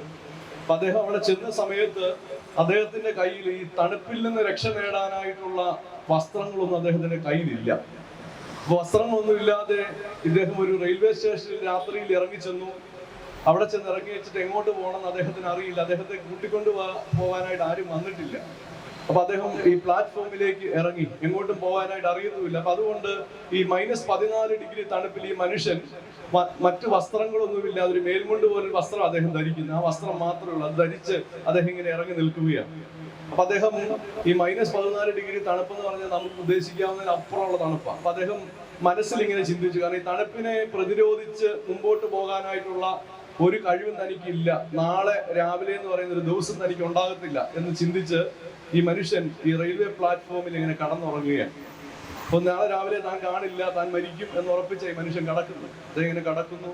പ്രിയപ്പെട്ടവരെ, അങ്ങനെ കടന്നു. ഈ മനുഷ്യൻ കുറെ നേരം ഇങ്ങനെ കടന്നുറങ്ങി. രാവിലെ ആയപ്പോ അദ്ദേഹത്തിന് ബോധം വന്ന സമയത്ത് ഇദ്ദേഹം പെട്ടെന്ന് തന്റെ കണ്ണ് തുറക്കാനായിട്ട് ശ്രമിച്ച സമയത്ത് അദ്ദേഹം അറിയുകയാണ്, എന്തോ ഒരു സാധനം തന്റെ അടുക്കൽ നിന്ന് ഇങ്ങനെ ഓടിപ്പോകുന്നു. വലിപ്പമുള്ള ഒരു സാധനം ഓടി ഇങ്ങനെ പോകുന്നതായിട്ട് അദ്ദേഹത്തിന് മനസ്സിലായി. അപ്പൊ അദ്ദേഹം പെട്ടെന്ന് കണ്ണു തുറന്ന് നോക്കിയപ്പോ ഒരു നായ, ഒരു വലിപ്പമുള്ള ഒരു നായ, ആ നായ ഈ മനുഷ്യന്റെ കൂടെ ആ രാത്രി കിടക്കുകയായിരുന്നു. അപ്പൊ ഗുരു നിത്യനീതി ഒരു എഴുത്തിലാണ് ഈ കാര്യം പറയുന്നത്. അദ്ദേഹം ആ എഴുത്തിൽ പറയുകയാണ്, ആ എഴുത്തെഴുതുന്ന വിമലെ എന്ന് പറയുന്ന ഒരാളോടാ പറയുന്നത്, വിമലെ, ഈ ദൈവാനുഗ്രഹം എന്ന് പറഞ്ഞാൽ എന്താണ് എന്നുള്ളത് പറഞ്ഞുകൊണ്ട് അദ്ദേഹം പറയുന്നത്, അന്ന് രാത്രികാലം ഞാൻ ആ റെയിൽവേ പ്ലാറ്റ്ഫോമിൽ ആ വലിയ തണുപ്പിൽ കിടന്ന സമയത്ത് എന്റെ ശരീരത്തോട് ചേർന്ന് ഒരു നായ കിടന്നു. ആ നായ നൽകിയ ചൂട് അതെനിക്ക് ലഭിച്ചത് കൊണ്ടാണ് ഞാൻ ഇന്ന് ജീവനോടുകൂടെ ഇരിക്കുന്നത്. എന്നിട്ട് അദ്ദേഹം പറയുകയാണ്, ആ നായക്ക് ജീവനോടുകൂടെ ഇരിക്കാനായിട്ട് എന്റെ ശരീരത്തിന്റെ ചൂട് ആവശ്യം ഉണ്ടായിരുന്നു. അതുകൊണ്ട് ആ നായ എന്റെ ശരീരത്തോടെ ചേർന്ന് കിടന്നത്. പ്രിയപ്പെട്ടവരെ, അദ്ദേഹം പറയുകയാണ്, ദൈവാനുഗ്രഹം എന്ന് പറഞ്ഞാൽ പ്രിയപ്പെട്ടവരെ ഇതാണ്. അതായത് നമ്മളൊന്ന് ചിന്തിച്ചു നോക്കിക്കുക, അങ്ങനെയെങ്കിൽ ജനിച്ച ദിവസം മുതൽ ഈ നിമിഷം വരെയുള്ള എൻ്റെ നിങ്ങളുടെ ജീവിതത്തിൽ എത്രയോ ആളുകളോട് നമുക്ക് കടപ്പാടുണ്ടാകണം. ഒന്ന് ചിന്തിച്ചു നോക്കിക്കേ. ഗുരു നിത്യചൈതന്യ തന്റെ ജീവിതത്തിൽ താൻ മരണത്തിൽ നിന്ന് രക്ഷപ്പെട്ടു, ഒരു നായ തന്റെ ശരീരത്തോട് ചേർന്ന് കിടന്നതുകൊണ്ടാണ് അദ്ദേഹം രക്ഷപ്പെട്ടതെന്നാ പറയുന്നത്. എന്ന് പറഞ്ഞതുപോലെ നമ്മളൊന്ന് ചിന്തിച്ചു നോക്കിക്കേ, ഈ നിമിഷം വരെ ഞാൻ ജീവനോടിരിക്കുന്നതിന് കാരണക്കാരായിട്ടുള്ള എത്ര ആളുകളുണ്ട്, എണ്ണാൻ പറ്റൂ. ഈ നിമിഷം വരെയുള്ള നമ്മുടെ ജീവിതത്തിൽ പ്രിയപ്പെട്ടവരെ ഇതുപോലെ നമ്മൾ ജീവനോടുകൂടി ഇരിപ്പാനായിട്ട് നമ്മെ സഹായിച്ച ഒത്തിരി ആളുകളുണ്ട്. ഞാൻ പറഞ്ഞത്, ദൈവാനുഗ്രഹത്തിന്റെ തണല് നമുക്ക് നൽകിയ അനേകം ആളുകളുണ്ട്. അങ്ങനെയുള്ള ആളുകളെയൊക്കെ പ്രിയപ്പെട്ടവരെ ഒരിക്കലും മറക്കുവാനായിട്ട് ഇടയാകരുത്. ഇപ്പോൾ നമ്മൾ കാണുകയാണ് ദൈവാനുഗ്രഹം. അപ്പൊ ദൈവാനുഗ്രഹത്തിന്റെ തണല് നമുക്ക് നൽകിയ ആളുകളെ നമ്മൾ മറക്കാൻ ഇടയാകരുത്. ദൈവാനുഗ്രഹത്തെ നമ്മൾ പലപ്പോഴും മറന്നു പോകുന്നുണ്ട്. നമ്മൾ ഈ ശ്വസിക്കുന്ന ഈ പ്രവൃത്തി, ഇപ്പൊ നമ്മൾ ഇവിടെ ഇരിക്കുമ്പോൾ ശ്വാസോച്ഛ്വാസമൊക്കെ ഒരു കുഴപ്പമില്ലാതെ ചെയ്യുന്നുണ്ട്. അത് വലിയൊരു കാര്യമാണോ? വലിയൊരു കാര്യമാണ്. നമ്മൾ പലപ്പോഴും പ്രിയപ്പെട്ടവരെ ഒന്ന് ചിന്തിച്ചു നോക്കിയേ, പലപ്പോഴും ഇതിനെയൊക്കെ വളരെ നിസ്സാരമായിട്ട് കാണാറുണ്ട്. പക്ഷേ ഈ പ്രകൃതി മുഴുവൻ ഓക്സിജൻ നിലനിൽക്കുകയാണ്. പക്ഷെ ഇതിനെ ഒന്ന് വലിച്ചെടുക്കാനായിട്ട് എനിക്ക് ആവുന്ന ഒരു രീതിയിലേക്ക് ഞാൻ ആയിത്തീരുന്ന ഒരു ദൈവാനുഗ്രഹം. അപ്പോ ദൈവത്തിന്റെ അനുഗ്രഹമാണത്. നമ്മുടെ ഉള്ളിൽ നടക്കുന്ന ശുദ്ധീകരണ പ്രക്രിയ, വൃക്ക എന്ന് പറയുന്ന ഒരു അവയവമാണ് ശുദ്ധീകരണ പ്രക്രിയ മുഴുവൻ നടത്തുന്നത്. ഈ വൃക്കയ്ക്ക് എന്തെങ്കിലും പ്രശ്നം ഉണ്ടായാലോ, നമ്മുടെ സിസ്റ്ററിനോടൊക്കെ ചോദിച്ചാൽ കൃത്യമായിട്ട് അറിയാം, അല്ലേ? വൃക്കയ്ക്ക് ഒരു പ്രശ്നം ഉണ്ടായാൽ എന്നാ പറ്റും? തീർന്നു. നമ്മൾ മനസ്സിലാക്കണം, നമ്മൾ ഇവിടെ ഇരിക്കുമ്പോൾ, ഇവിടെ പ്രിയപ്പെട്ട ഒരു സ്വസ്ഥമായിട്ട് ഇവിടെ ഇരിക്കുന്നത് പോലും എന്തുകൊണ്ടാണ്? ദൈവാനുഗ്രഹമുള്ളതുകൊണ്ട്. അതുകൊണ്ട് ദൈവാനുഗ്രഹത്തിന്റെ തണലിനെ കുറിച്ചുള്ള ഒരു ബോധ്യം എപ്പോഴും നമ്മുടെ ഹൃദയത്തിൽ ഉണ്ടാകണം. നമ്മൾ മറന്നു പോകരുത്. ഇപ്പോ ഇവിടെ നമ്മൾ കാണുന്നത്, ഈ മനുഷ്യൻ പ്രിയപ്പെട്ടവരെ കെരീത്ത് തോട്ടിൽ പോയിരിക്കുന്നു. കാക്ക എന്നും രാവിലെയും വൈകുന്നേരവും വന്ന് ഭക്ഷണം കൊടുക്കുന്നു. ദൈവാനുഗ്രഹത്തിന്റെ തണല് അദ്ദേഹത്തെ പഠിപ്പിച്ചൊരു കാക്ക അവിടെയുണ്ട്. ഒരു പ്രശ്നവുമില്ല, സന്തോഷമായിട്ട് ഇങ്ങനെ പോവുകയാണ്. ഇപ്പൊ എല്ലാം ഓക്കെയാണ്. പക്ഷേ അവിടെ സംഭവിക്കുകയാണ് ഒരു അപകടം. എന്താ സംഭവിക്കുന്നത്? തോട് എന്ത് ചെയ്തു? വറ്റിപ്പോയി. കാക്കയുടെ വരവ് നിലച്ചുപോയി. പ്രിയപ്പെട്ടവരെ, ഇത് നമ്മുടെ ജീവിതത്തിൽ സംഭവിക്കാനായിട്ട് സാധ്യതയുള്ളൊരു കാര്യമാണ്. മനസ്സിലായോ? നമ്മുടെ ജീവിതത്തിൽ സംഭവിക്കാനായിട്ട് സാധ്യതയുള്ളൊരു കാര്യമാണ് എന്ത്? ഈ ഒരു അനുഭവം. അതായത് നമ്മള് എന്തിൽ ആശ്രയം വെച്ചിരിക്കുന്നത്. ഇപ്പൊ നമ്മൾ ചിന്തിക്കണം, ഏലിയാവിനെ സംബന്ധിച്ചിടത്തോളം ഏലിയാവിന്റെ ജീവിതത്തിൽ ഇപ്പൊ അവൻ ആശ്രയമാക്കിയിരിക്കുന്നത് എന്തിനെയാണ്? തോടിനെ, കാക്കയും. കാരണം ഓവർ ഡിപ്പെൻഡന്റ് ആയിരിക്കുക. കാരണം എന്നാ, എന്നും രാവിലെയും കാക്ക ഭക്ഷണം കൊണ്ട്, അപ്പൊ കാക്കയെ നോക്കിയാണ് അവൻ ജീവിക്കുന്നത്. അപ്പൊ കാക്കയെ നോക്കി അങ്ങനെ ജീവിക്കാൻ തുടങ്ങുന്നപ്പോൾ എന്നാ സംഭവിച്ചു? കാക്കയുടെ വരവ് നിലച്ചുപോയി. പ്രിയപ്പെട്ട, ഇത് തന്നെ നമ്മുടെ ജീവിതത്തിൽ സംഭവിക്കും. നമ്മൾ ഓവർ ഡിപ്പെൻഡന്റ് ആയിട്ട് എന്തിനും ആശ്രയിക്കുന്നുണ്ടെങ്കിൽ, സ്ഥിര വരുമാനം, പ്രിയപ്പെട്ട ഒരു ജോലി, പ്രിയപ്പെട്ട ഒരു ആരോഗ്യം, ഇങ്ങനെ നമുക്ക് ബലമാകുമെന്ന് ചിന്തിക്കുന്ന ചില കാര്യങ്ങൾ, അതിൽ നമ്മൾ അമിതമായിട്ട് ആശ്രയിച്ചു കഴിയുമ്പോൾ എന്ത് സംഭവിക്കും? അത് നിലച്ചു പോകും. അവിടെ പ്രിയപ്പെട്ടവരെ നമ്മളിവിടെ കാണുകയാണ്, അത് നിലച്ചു പോകുമ്പോൾ ഏലിയാവ് എന്ത് ചെയ്തു? ഭയപ്പെട്ടു പോയോ? അവൻ പിന്മാറിയോ? അവൻ ഭയപ്പെട്ടുമില്ല, അവൻ പിന്മാറിയില്ല. അപ്പൊ ഈ കെരീത്ത് തോട് പറ്റിപ്പോയപ്പോൾ എന്താണ് അവിടെ സംഭവിക്കുന്നതെന്ന് തുടർന്ന് നമ്മൾ വായിക്കുന്നുണ്ട്. കുറെ ദിവസം കഴിഞ്ഞ ശേഷം തോട് വറ്റിപ്പോയി. അപ്പോൾ യഹോവ അവനോട് പറഞ്ഞു, നീ എഴുന്നേറ്റ് സീദോനോട് ചേർന്ന സാരാഫാത്തിലേക്ക് ചെന്ന് അവിടെ പാർക്കുക. നിന്നെ പുലർത്തേണ്ടതിന് അവിടെയുള്ള ഒരു വിധവയോട് ഞാൻ കൽപ്പിച്ചിരിക്കുന്നു. അതായത് ദൈവം ഈ മനുഷ്യനെ അടുത്ത ഒരു സ്ഥലത്തേക്ക് വിടുകയാണ്. എങ്ങോട്ടാ വിടുന്നത്? സാരാഫാത്തിലെ ഒരു വിധവയുടെ വീട്ടിലേക്ക്. ഈ സാരാഫാത്തിലെ വിധവയുടെ ജീവിതാവസ്ഥ എന്താ?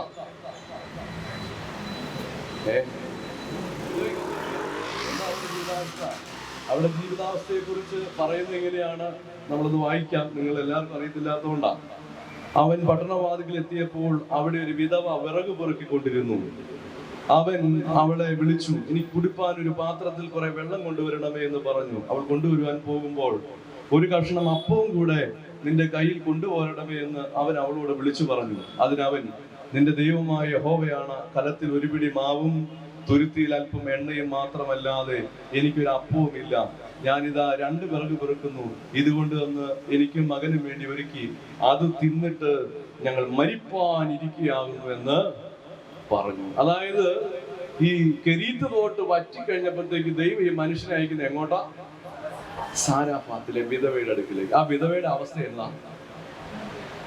ആത്മഹത്യ ചെയ്യാനായിട്ട് ഒരുങ്ങി നിൽക്കുകയാണ്. നമ്മളൊന്ന് ചിന്തിച്ചു നോക്കിക്കുക. നമ്മളോടാ നമ്മളോടാ ഇത് പറയുന്നേ, കെരീത്ത് തോട്ടിലെ വെള്ളമൊക്കെ തന്നെ, അതുകൊണ്ട് നിങ്ങൾ സാരാഫാത്തിലോട്ട് പോക്കോ എന്ന് പറഞ്ഞാൽ പോവോ?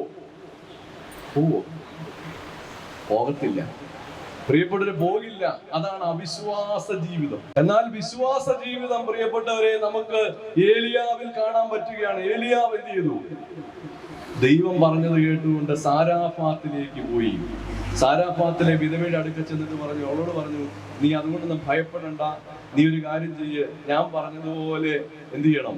ഒരപ്പം ഉണ്ടാക്കിക്കൊണ്ട് നീ ഇഞ്ഞു വരണം. അങ്ങനെ അപ്പം ഉണ്ടാക്കിക്കൊണ്ട് വരാനായിട്ട് അവളോട് പറയുന്നു. അവൾ അപ്പം കൊണ്ടുവരുന്നു. പ്രിയപ്പെട്ടവരെ, പിന്നീട് അവിടെ സംഭവിക്കുന്ന അത്ഭുതം എന്താണെന്ന് നമുക്കറിയാം, അല്ലേ? നമ്മൾ പാടാറുണ്ട്, കലത്തിലെ മാവുലേശം കുറയുകില്ല, നിന്റെ കലശത്തിൽ എണ്ണ കവിഞ്ഞൊഴുകിടുമേ. എങ്ങനെയാ? കലത്തിലെ മാവുലേശം കുറയുകില്ല, നിന്റെ കലശത്തിൽ എണ്ണ ഒഴുകിടുമേ. അതായത് അവിടെ സംഭവിക്കുന്ന അത്ഭുതം അതാണ്. എന്താണ്? കലത്തിലെ മാവ് കുറയുന്നില്ല, കലശത്തിലെ എണ്ണ വറ്റി പോയില്ല. പ്രിയപ്പെട്ടവർ, ഇതാണ് അവിടെ സംഭവിക്കുന്ന ഒരു പ്രധാനപ്പെട്ട ഒരു കാര്യം. ഈ ഒരു സംഭവത്തിലൂടെ പ്രിയപ്പെട്ട വലിയൊരു ആത്മീയ സത്യം ദൈവം നമ്മളോട് പറയാൻ ആഗ്രഹിക്കുന്നുണ്ട്. അത് ഇംഗ്ലീഷിൽ ഇങ്ങനെ പറയുന്നേ, if we run alone it is called race. എന്താ? If we run alone it is called race. If we run along with God it is called grace. മനസ്സിലായോ? If we run alone, ഞാൻ ഒറ്റയ്ക്ക് ഓടിയാൽ അത് ഓട്ട മത്സരം. എന്നാൽ if we run along with God, ഞാൻ ദൈവത്തോട് കൂടെ ഓടിയാൽ അതെന്താണ്? കൃപയാണ്. ഏലിയാവ് എന്ന് പറയുന്ന മനുഷ്യന്റെ ജീവിതത്തിൽ പ്രിയപ്പെട്ടവര്, he run along with God. അവൻ ദൈവത്തോട് കൂടെ ഓടി. പ്രിയപ്പെട്ട, അതുകൊണ്ട് ജീവിതത്തിൽ പ്രിയപ്പെട്ടവരെ ഏലിയാവിനെ പോലെ ചില പ്രതിസന്ധികൾ നമുക്കുണ്ടാകും. നമ്മുടെ ജോലി നഷ്ടപ്പെടുന്ന സാഹചര്യങ്ങൾ ഉണ്ടാകും, നമ്മുടെ ആരോഗ്യം നഷ്ടപ്പെടുന്ന അവസ്ഥകൾ ഉണ്ടാകും. പ്രിയപ്പെട്ടവരെ, നമ്മൾ ആശ്രയമാകുമെന്ന് ചിന്തിച്ച പല ആളുകളും നമ്മളെ തള്ളിക്കളയുന്ന അനുഭവങ്ങൾ ഉണ്ടാകും. ആ അനുഭവങ്ങൾ ഉണ്ടാകുമ്പോൾ പ്രിയപ്പെട്ടവര്, നമ്മൾ ദൈവത്തോട് കൂടെ നടന്നാൽ തീർച്ചയായിട്ടും ദൈവം വിടുവിക്കും, ഒരു സംശയമില്ല.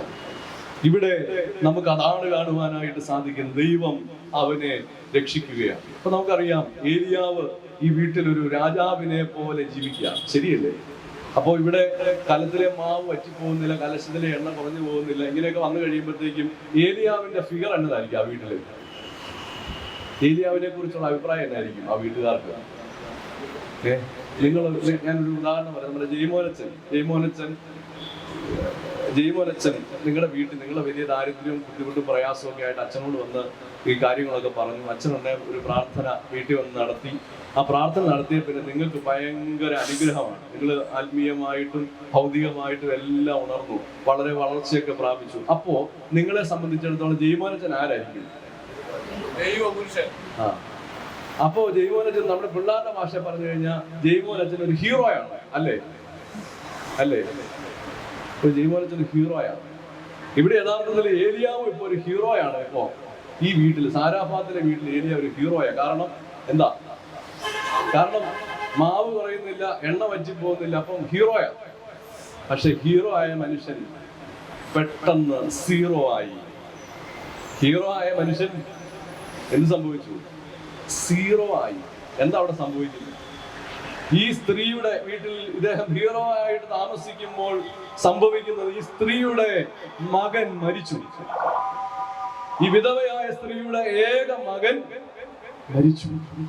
ഏക മകൻ മരിച്ചതായ സമയത്ത് പ്രിയപ്പെട്ടവരെ, ഈ മനുഷ്യൻ സീറോ ആയി പോവുകയാണ്. അവിടെ പറയുന്നുണ്ട് 17-ാം വാക്യത്തിൽ, അനന്തരം വീട്ടുടമക്കാരത്തിയായ സ്ത്രീയുടെ മകൻ ദീനം പിടിച്ച് കിടപ്പിലായി. ദീനം കടുത്തിട്ട് അവന് ശ്വാസമില്ലാതായി. അപ്പോൾ അവൻ ഏലിയാവോട്, അയ്യോ ദൈവപുരുഷ, എനിക്കും നിനക്കുമെന്ത്? എന്റെ പാപം ഓർമ്മിപ്പിക്കേണ്ടതിനും എന്റെ മകനെ കൊല്ലേണ്ടതിനുമാകുന്നുവോ നീ എന്റെ അടുക്കൽ വന്നത് എന്ന് പറഞ്ഞു. പ്രിയപ്പെട്ടവരെ, അല്പം മുമ്പ് ആരായിരുന്നു? ഹീറോ ആയിരുന്നു. ഇപ്പൊ ആരായി? സീറോ ആയി. ചോദിക്കുക, ദൈവപുരുഷ, എനിക്കും നിനക്കും എന്ത്? പ്രിയപ്പെട്ടവരെ, ആത്മഹത്യ ചെയ്യാനായിട്ട് ഒരുങ്ങി നിന്നിരുന്ന ഒരു കുടുംബത്തെ ജീവിതത്തിലേക്ക് മടക്കി കൊണ്ടുവന്ന ഒരു മനുഷ്യനോട് ഇപ്പൊ ചോദിക്കുകയാണ്, എനിക്കും നിനക്കും. നന്ദികേടിന്റെ ഭാഷയാണോ? പ്രിയപ്പെട്ടവരെ, ഇന്ന് പലപ്പോഴും ഈ നന്ദികേടിന്റെ ഭാഷ ഇതുപോലെ, ഈ സ്ത്രീ പറഞ്ഞതുപോലെ നന്ദികേടിന്റെ ഭാഷ പലപ്പോഴും പലരും പറയാറുണ്ട്, ശരിയല്ലേ? നമ്മുടെയൊക്കെ ജീവിതത്തിൽ ചിന്തിച്ചു നോക്കിക്കേ. ഞാനിങ്ങനെ ഓർക്കുന്നൊരു സംഭവമുണ്ട്. ഒരിക്കൽ ഒരു മനുഷ്യൻ, വിദേശത്ത് ജോലിയുള്ള ഒരു മനുഷ്യൻ, അദ്ദേഹം നാട്ടിൽ വന്നു.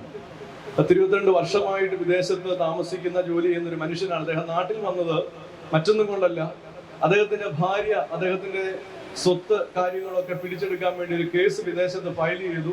അവിടെ നിന്ന് കഴിഞ്ഞാൽ വളരെ കോംപ്ലിക്കേഷൻസ് ആകുന്നതുകൊണ്ട് ഈ മനുഷ്യൻ നാട്ടിലേക്ക് മടങ്ങി വന്നു.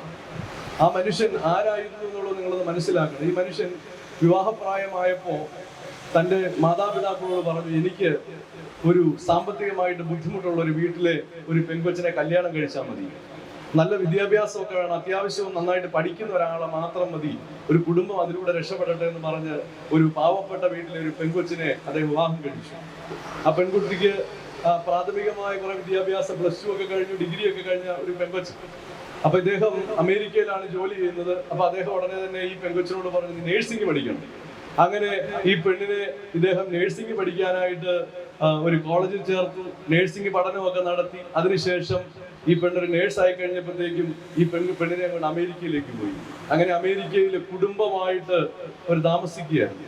പിന്നെ കുടുംബമായിട്ട് താമസിച്ചു. കുറെ നാളുകൾ കഴിഞ്ഞപ്പോഴേക്കും ഇവർക്കിടയിൽ ചില പ്രശ്നങ്ങളൊക്കെ തുടങ്ങി. ഈ മനുഷ്യൻ വളരെ സ്നേഹമുള്ള ഒരു മനുഷ്യനായിരുന്നു തന്റെ ഭാര്യയോട്. തന്റെ സ്വത്തുക്കൾ മുഴുവൻ ഈ ഭാര്യയുടെ പേരിൽ എഴുതി വെച്ചിട്ടുണ്ടായിരുന്നു ആ മനുഷ്യൻ.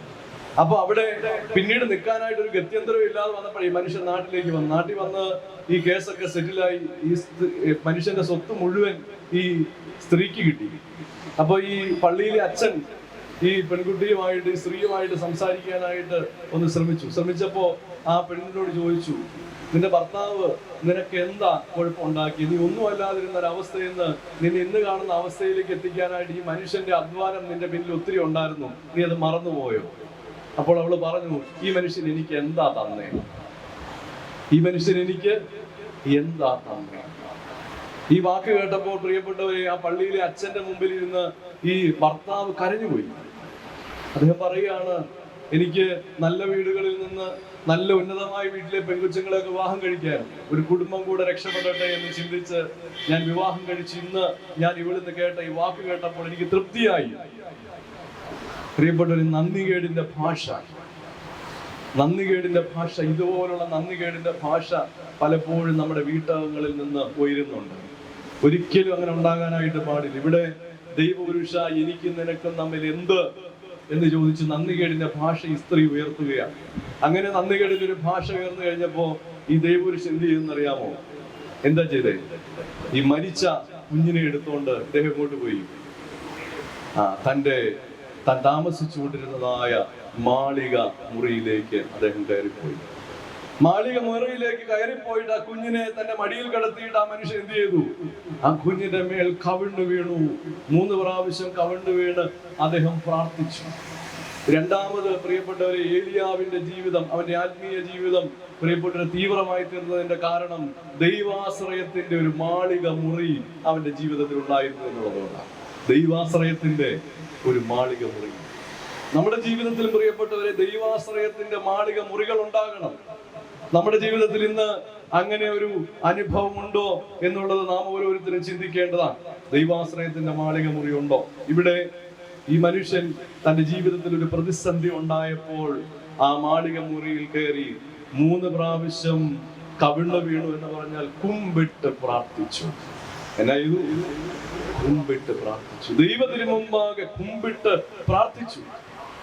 നമ്മള് പാടാറൊക്കെ ഉണ്ട്, പക്ഷെ വിശ്വസിക്കാറില്ല. പാടാറുണ്ട്, വിശ്വസിക്കാറില്ല. നമ്മൾ പാടാറുണ്ട്, ആലകൾ പാടാകിൽ ആടിച്ചെന്നാൽ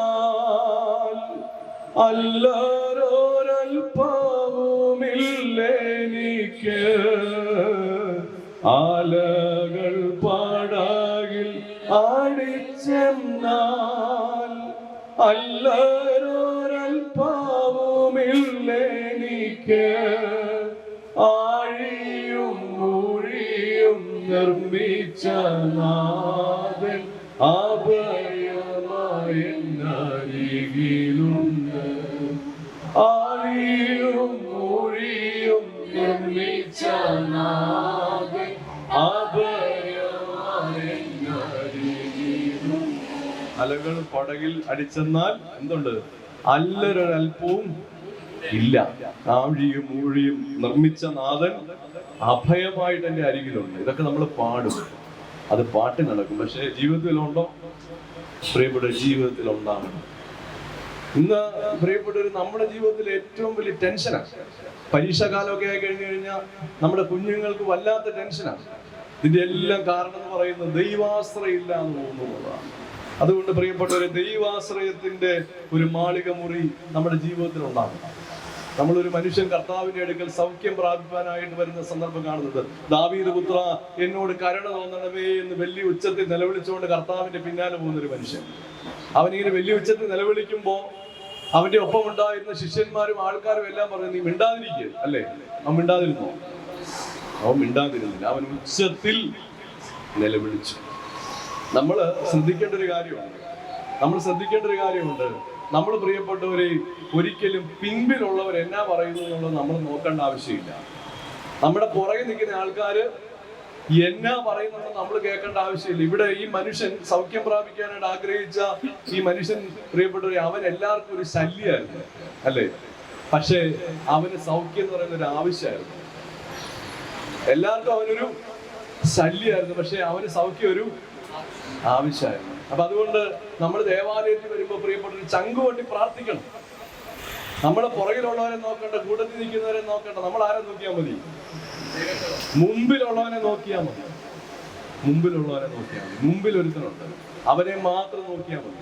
അവരെ നോക്കി പ്രിയപ്പെട്ടവരെ, നമ്മൾ പ്രാർത്ഥിക്കുമ്പോൾ നമുക്ക് സൗഖ്യം, നമുക്ക് വിടുതൽ, നമുക്ക് ആവശ്യമായിട്ടുള്ളത് എന്താണോ അത് തമ്പുരാൻ കർത്താവ് നൽകും. അതുകൊണ്ട് പ്രിയപ്പെട്ടവരെ, ദൈവാശ്രയത്തിന്റെ ഒരു മാളിക മുറി ഏലിയാവിന്റെ ജീവിതത്തിൽ ഉണ്ടായിരുന്നു. നമ്മുടെ ജീവിതത്തിൽ ഉണ്ടാകേണ്ട ഒരു കാര്യം. മൂന്നാമത് ഒരു കാര്യം കൂടെ പറയാനായിട്ടുണ്ട്. മൂന്നാമത് ഏലിയാവിന്റെ ജീവിതം പരുവപ്പെട്ട ഇടം അത് സത്യാരാധനയുടെ കർമ്മേലാണ്. എന്നതാ? സത്യാരാധനയുടെ കർമ്മേൽ. ദൈവം ഈ മനുഷ്യൻ പറഞ്ഞതനുസരിച്ച് ദേശത്ത് 3 വർഷവും 6 മാസക്കാലവും മഴ പെയ്തില്ല. ദേശം മുഴുവൻ നശിക്കുകയാണ്. ആഹാബ് ആകപ്പാടെ ഭയപ്പെട്ടു പോയി. എന്ത് ചെയ്യണമെന്ന് അറിയാതെ ഇങ്ങനെ വിറങ്ങലിച്ച് നിൽക്കുന്ന ഒരു സന്ദർഭത്തിൽ ഈ മനുഷ്യൻ 18-ാം അധ്യായത്തിൽ അതേക്കുറിച്ച് പറയുന്നുണ്ട്. വീട്ടിൽ പോയി വായിച്ചാൽ മതി. അവിടെ പറയുന്നുണ്ട്, ഈ ആഹാബിന്റെ മുമ്പിൽ ഇദ്ദേഹം പ്രത്യക്ഷപ്പെട്ടേച്ചിട്ട് ഇദ്ദേഹം ഈ ആഹാബിനെ ഒരു മത്സരത്തിന് ക്ഷണിക്കുകയാണ്. സത്യദൈവത്തെ തിരിച്ചറിയാൻ വേണ്ടിയിട്ടുള്ള ഒരു മത്സരത്തിന് ക്ഷണിക്കുക. നീ നിന്റെ പ്രവാചകന്മാരെ വിളിച്ചു, അശേരയുടെ പ്രവാചകന്മാരെ എല്ലാം വിളിച്ചു, എല്ലാരെയും വിളിച്ച് നമുക്കൊരു നടത്താം, ഒരു മത്സരം നടത്താം. ആരുടെ ദൈവത്തിന്റെ ബലിയാണ് ആരുടെ ബലിയിലാണ് ദൈവം പ്രീതിപ്പെടുന്നത് എന്നുള്ളത് നമുക്ക് നോക്കാം. അവിടെ നടക്കുന്ന കാര്യങ്ങളൊക്കെ നിങ്ങൾക്ക് അറിയുന്നത്, വായിക്കാൻ ഒത്തിരി ഉണ്ട്, വായിക്കുന്നില്ല. അവിടെ പ്രിയപ്പെട്ടവര് ഒരു ആരാധന നടക്കുകയാണ്. ബാലിന്റെ പ്രവാചകന്മാർ വന്ന് അവരുടെ ദൈവത്തോട് നിലവിളിച്ചു. ഒരു അനക്കവും ഉണ്ടായില്ല. ഉച്ചവരെ ബാലേ കരുണ തോന്നണമേ എന്ന് അവർ ഉച്ചവരെ വിളിച്ചു. പക്ഷെ ഒരു പ്രതികരണവും ഉണ്ടായില്ല. എന്നാൽ അവിടെ സംഭവിക്കുന്ന ഏലിയാവ് ഉച്ച കഴിഞ്ഞപ്പോഴത്തേക്കും വരുന്നു. അദ്ദേഹം വന്ന് അവിടെ ചെയ്യുന്ന ചില കാര്യങ്ങൾ അത് പ്രത്യേകിച്ച് നമ്മുടെ ആരാധനയിൽ ഉണ്ടാകേണ്ട ചില കാര്യങ്ങളാണ്. പ്രിയപ്പെട്ടവരെ, ഒന്നാമതായി അവിടെ ഇദ്ദേഹം ചെയ്യുന്ന കാര്യം എന്താണെന്നറിയാമോ? ഇടിഞ്ഞു കിടന്ന യാഗപീഠം അദ്ദേഹം പണിതു. ഒന്നാമതായിട്ട് അദ്ദേഹം ചെയ്ത കാര്യം എന്താ? ഇടിഞ്ഞു കിടന്ന യാഗപീഠം പണിതു. അതായത് ആഹാബ് രാജാവ് ദൈവത്തിന്റെ യാഗപീഠങ്ങളെ മുഴുവൻ നശിപ്പിച്ചായിരുന്നു. പൂർവ്വപിതാക്കന്മാര് ആരാധിച്ച യാഗപീഠങ്ങളെ മുഴുവൻ ആര് നശിപ്പിച്ചു? ആഹാബ് നശിപ്പിച്ചു. ആ നശിപ്പിച്ച യാഗപീഠത്തെ അദ്ദേഹം എന്ത് ചെയ്തു? പണിതു. ഒന്നാമതായിട്ട് അദ്ദേഹം ചെയ്തതാണ്. നമ്മുടെ കാലഘട്ടത്തിൽ പ്രിയപ്പെട്ടവർ, ഇന്ന് ഒത്തിരി യാഗപീഠങ്ങൾ തകർന്നു കിടപ്പുണ്ട്. നമ്മുടെ വ്യക്തിപരമായ ജീവിതത്തിൽ പ്രിയപ്പെട്ടവര് ഒത്തിരി യാഗപീഠങ്ങൾ തകർന്നു കിടപ്പുണ്ട്. ധാർമ്മികമായ മൂല്യങ്ങൾ പ്രിയപ്പെട്ടവർ ഇന്ന് നഷ്ടപ്പെട്ടുകൊണ്ടിരിക്കുക. പൂർവ്വകാലത്തുണ്ടായിരുന്ന ധാർമ്മികത അതൊക്കെ നഷ്ടപ്പെട്ടു പോയി. പ്രിയപ്പെട്ടവര്, യാഗപീഠങ്ങൾ തകർന്നു കിടക്കുകയാണ്. അപ്പൊ അതുകൊണ്ട് ഏറ്റവും ആദ്യം ആരാധന അർപ്പിക്കുന്നതിന് മുമ്പ് നമ്മൾ ചെയ്യേണ്ട ഒരു കാര്യം എന്താണ്? ധാർമ്മികമായ മൂല്യങ്ങളെ തിരിച്ചു പിടിക്കണം. ഈ കാലഘട്ടത്തെ കുറിച്ച് പറയുന്ന ഒരു വാക്കുണ്ട്, ധർമ്മം കൊത്തി നുറുക്കി അധർമ്മം പാചകം ചെയ്യുന്ന ഒരു കാലം. എന്നതാ? ധർമ്മം കൊത്തി നുറുക്കി അധർമ്മം പാചകം ചെയ്യുന്ന ഒരു കാലമാണ് ഈ കാലം. അങ്ങനെ ഒരു കാലഘട്ടത്തിൽ പ്രിയപ്പെട്ടവരെ, പൂർവന്മാർ നമുക്ക് കാണിച്ചു തന്നതായ ആത്മീയ മൂല്യങ്ങൾ, ധാർമ്മിക മൂല്യങ്ങൾ അത് നമ്മൾ തിരിച്ചു കൊണ്ടുവരണം. ഇന്ന് ഈ കാലഘട്ടത്തിലുള്ള അധാർമികമായിട്ടുള്ള പല കാര്യങ്ങളെ കുറിച്ചൊന്നും ഞാൻ പറയാൻ ആഗ്രഹിക്കുന്നില്ല. നിങ്ങൾക്ക് അറിയാമല്ലോ. അവിടെ ധാർമ്മികമായ മൂല്യങ്ങൾ തിരിച്ചു പിടിക്കണം. അപ്പൊ ഇടിഞ്ഞു കിടക്കുന്ന യാഗപീഠം പണിയണം. ഒന്നാമതായിട്ട് നമ്മൾ ചെയ്യേണ്ട ഒരു കാര്യമാണ്. രണ്ടാമത് അദ്ദേഹം ചെയ്യുന്ന ഒരു കാര്യം, ഇസ്രായേലിന്റെ ഗോത്രസംഖ്യയ്ക്കൊത്തവണ്ണം 12 കല്ലുകൾ എടുത്തുകൊണ്ട് ഒരു യാഗപീഠം അദ്ദേഹം പണിയുന്നുണ്ട്. ഇസ്രായേലിന്റെ ഗോത്രങ്ങൾ ഇസ്രായേൽ എന്ന് പറയുമ്പോൾ എത്ര ഗോത്രങ്ങളായിരുന്നു? 12 ഗോത്രങ്ങൾ. 12 ഗോത്രങ്ങൾക്കൊത്തവണ്ണം 12 കല്ലുകൾ എടുത്തിട്ട് ഒരു യാഗപീഠം പണിയുകയാണ്. അതായത് ഈ ഗോത്രങ്ങളൊക്കെ തമ്മിൽ വലിയ വൈരമായിരുന്നു. പലപ്പോഴും വലിയ യുദ്ധങ്ങളൊക്കെ ഉണ്ടായിട്ടുണ്ട്.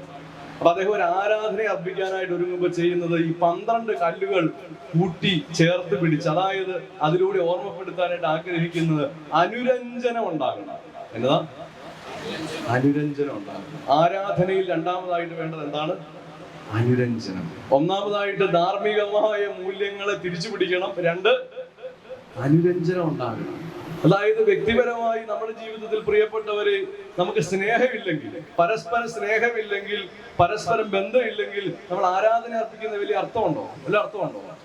ഒരർത്ഥവും ഇല്ല. കർത്താവ് അതുകൊണ്ടാണ് പറഞ്ഞത്, ആകയാൽ നീ ബലിപീഠത്തിൽ വഴിപാട് അർപ്പിക്കാൻ പോകുമ്പോൾ നിന്റെ സഹോദരന് നിന്റെ നേരെ വല്ല വിരോധമുള്ളതായി തോന്നിയാൽ ബലിവസ്തു അവിടെ വെച്ച് ആദ്യം പോയി സഹോദരനോട് രമ്യമാവുക. അതേക്കുറിച്ച് പറയുന്നത് ഇങ്ങനെ, ലിറ്റർജി ബിഫോർ ലിറ്റർജി, ആരാധനയ്ക്ക് മുമ്പുള്ള ഒരു ആരാധനയാണ് ഈ രമ്യമാകൽ എന്ന് പറയുന്നത്. അപ്പൊ അതുകൊണ്ട് ഈ രമ്യമാകൽ ഒന്നാമതായിട്ട് നമ്മുടെ ജീവിതത്തിൽ സംഭവിക്കുന്നു. രമ്യത ഉണ്ടാകും. നമ്മുടെ പ്രിയപ്പെട്ടവരെ കാലങ്ങളായി ബന്ധമുണ്ടായിട്ട് സംസാരിക്കാത്ത ആളുകളുണ്ട്. പരസ്പരം ഭാര്യയും ഭർത്താവും പോലും പ്രിയപ്പെട്ടവരെ വർഷങ്ങളായിട്ട് സംസാരിക്കാത്തവരുണ്ട് പല ഭവനങ്ങളിലും. പ്രിയപ്പെട്ടവരെ, ബന്ധങ്ങൾ ശരിയാക്കി നമ്മൾ ആരാധന അർപ്പിക്കണം. അങ്ങനെ പ്രിയപ്പെട്ടവരെ, സത്യാരാധനയുടെ കർമ്മയിൽ ഈ 3 ഇടങ്ങളാണ് യഥാർത്ഥത്തിൽ ഏലിയാവിന്റെ ആത്മീയ ജീവിതത്തെ പരുവപ്പെടുത്തിയ ഇടങ്ങൾ എന്ന് പറയുന്നത്. ഒന്ന് ഞാൻ പറഞ്ഞു, ഏതായിരുന്നു ആദ്യ സ്ഥലം ഏതായിരുന്നു? ദൈവകൃപയുടെ കെരീത്ത് തോട്. ഒന്നാമത്തെ സ്ഥലം, അദ്ദേഹത്തിന്റെ ജീവിതത്തെ പരുവപ്പെടുത്തിയ ഒന്നാമത്തെ സ്ഥലം ദൈവകൃപയുടെ കെരീത്ത് തോടാണ്. അപ്പൊ ദൈവകൃപയുടെ കെരീത്ത് തോടിലേക്ക് നമ്മൾ പ്രവേശിക്കണമെങ്കിൽ പ്രിയപ്പെട്ടവരെ, നമുക്ക് വിശ്വാസ ജീവിതം ഉണ്ടാകണം. കാക്ക തരുമെന്നുള്ള വിശ്വാസം ഉണ്ടാകണം. പ്രിയപ്പെട്ടവരെ, വിധവയുടെ വീട്ടിൽ പോയാലും ദൈവം കരുതുമെന്നുള്ള വിശ്വാസം ഉണ്ടാകണം. ആ വിശ്വാസം ഉണ്ടെങ്കിൽ മാത്രമേ പ്രിയപ്പെട്ടവരെ ദൈവകൃപയുടെ കെരീത്ത് തോട്ടിലേക്ക് നമുക്ക് ഇറങ്ങാൻ പറ്റുള്ളൂ. അപ്പൊ ദൈവകൃപയുടെ കെരീത്ത് തോടുണ്ടായിരുന്നു. രണ്ട്, നമ്മൾ എന്താ കണ്ടേ? എന്തായിരുന്നു? സാരാഭാത്തില് അത് നമ്മൾ പറഞ്ഞു. രണ്ടാമത് നമ്മൾ കണ്ടതാ ദൈവാശ്രയത്തിന്റെ ഒരു മാളിക മുറിയാണ് നമ്മൾ കണ്ടത്. ദൈവാശ്രയത്തിന്റെ ഒരു മാളിക മുറി, അതാണ് രണ്ടാമത്തെ ഇടം. മൂന്നാമത് നമ്മൾ കണ്ടത് ഏതാണ്? സത്യ ആരാധനയുടെ കർമ്മേൽ. ആരാധന അർപ്പിക്കാനായിട്ട് നമ്മൾ വരുമ്പോൾ നമുക്ക് എന്തൊക്കെ ഉണ്ടാകണം? ഒന്ന്, അധാർമികമായിട്ടുള്ള നമ്മുടെ ജീവിതത്തിലെ കാര്യങ്ങളെയൊക്കെ നമ്മുടെ ജീവിതത്തിൽ നിന്ന് മാറ്റണം. അതാണ് കുംഭസാരം, മാനസാന്തരം എന്ന് പറയുന്നത്. മാനസാന്തരം ഉണ്ടാകണം. രണ്ടാമത് ഉണ്ടാകേണ്ടതാണ് അനുരഞ്ജനം. നമ്മൾ നമ്മുടെ പ്രിയപ്പെട്ടവരുമായിട്ട് അനുരഞ്ജനം ഉണ്ടാകണം. ഈ രണ്ട് അനുഭവം ഉണ്ടാകുമ്പോഴാണ് എന്തുണ്ടാകുന്നത്? ജീവിതം അനുഗ്രഹിക്കപ്പെടുന്നത്. അപ്പോൾ ഏലിയാവിനെ പോലെ തീഷ്ണതയുള്ള ജീവിതം നമുക്ക് ഓരോരുത്തർക്കും ഉണ്ടാകും. തീർച്ചയായിട്ടും ഈ പെരുന്നാൾ ആചരിക്കുമ്പോൾ പരിശുദ്ധനായ പരിമല തിരുമേനി അദ്ദേഹം തീഷ്ണമായ ഒരു ജീവിതത്തിന്റെ ഉടമയായിരുന്നു. അതുകൊണ്ടാണ് കാലങ്ങൾക്കും ദേശങ്ങൾക്കും ഒന്നും മായ്ക്കാനാവാതെ അദ്ദേഹത്തെ കുറിച്ച് പറയുന്നതാണ് കാലാതിവർത്തിയായി സ്ഥിതി ചെയ്യുന്ന ഒരു ജീവിതമായിട്ട് ആ ജീവിതം ഇന്ന് നിലനിൽക്കുന്നു. അതുകൊണ്ട് അദ്ദേഹത്തെ പോലെ നമുക്കും തീർച്ചയായിട്ടും ജീവിതത്തിൽ അങ്ങനെ മുൻപോട്ട് പോകാനായിട്ട് സാധിക്കട്ടെ. അതിന് ദൈവത്തിന്റെ പരിശുദ്ധാത്മാവ് നമ്മെ സഹായിക്കട്ടെ എന്ന് പ്രത്യേകം പ്രാർത്ഥിച്ചുകൊണ്ട് ഞാൻ എൻ്റെ വാക്കുകളെ ഇവിടെ ഉപസംഹരിക്കുകയാണ്. പ്രത്യേകിച്ച് ഈ അനുഗ്രഹീതമായ ചാപ്പലിൽ ഞാൻ ഏറ്റവും ആദ്യമായിട്ടാണ് കടന്നു വരുന്നത്.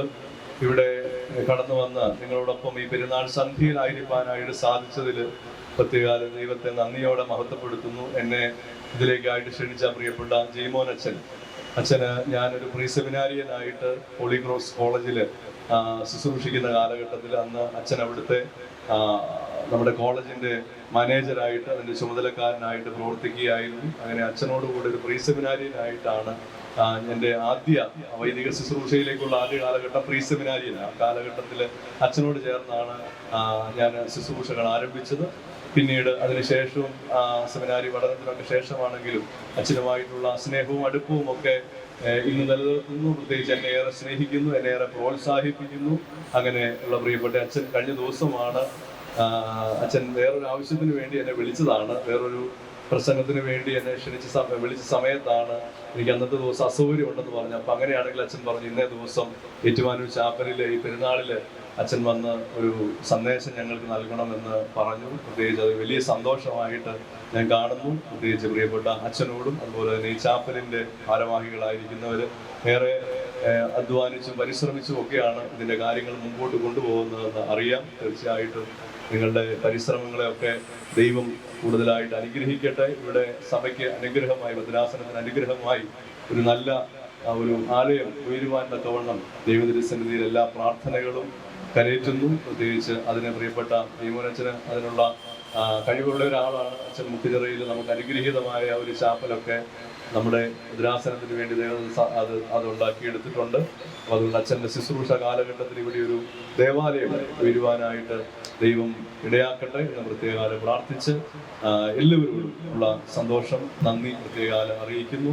ദൈവം എല്ലാവരെയും പരിശുദ്ധനായ പരിമല മോർ ഗ്രിഗോറിയോസ് തിരുമേനിയുടെ ദിവ്യ മഹാമധ്യസ്ഥതയാൽ വാഴ്ത്തി അനുഗ്രഹിക്കട്ടെ എന്ന് പ്രത്യേകം പ്രാർത്ഥിച്ച് വാക്കുകൾ നിർത്തുന്നു. ദൈവം അനുഗ്രഹിക്കട്ടെ. സ്തോത്രം സ്തോത്രം കർത്താവേ,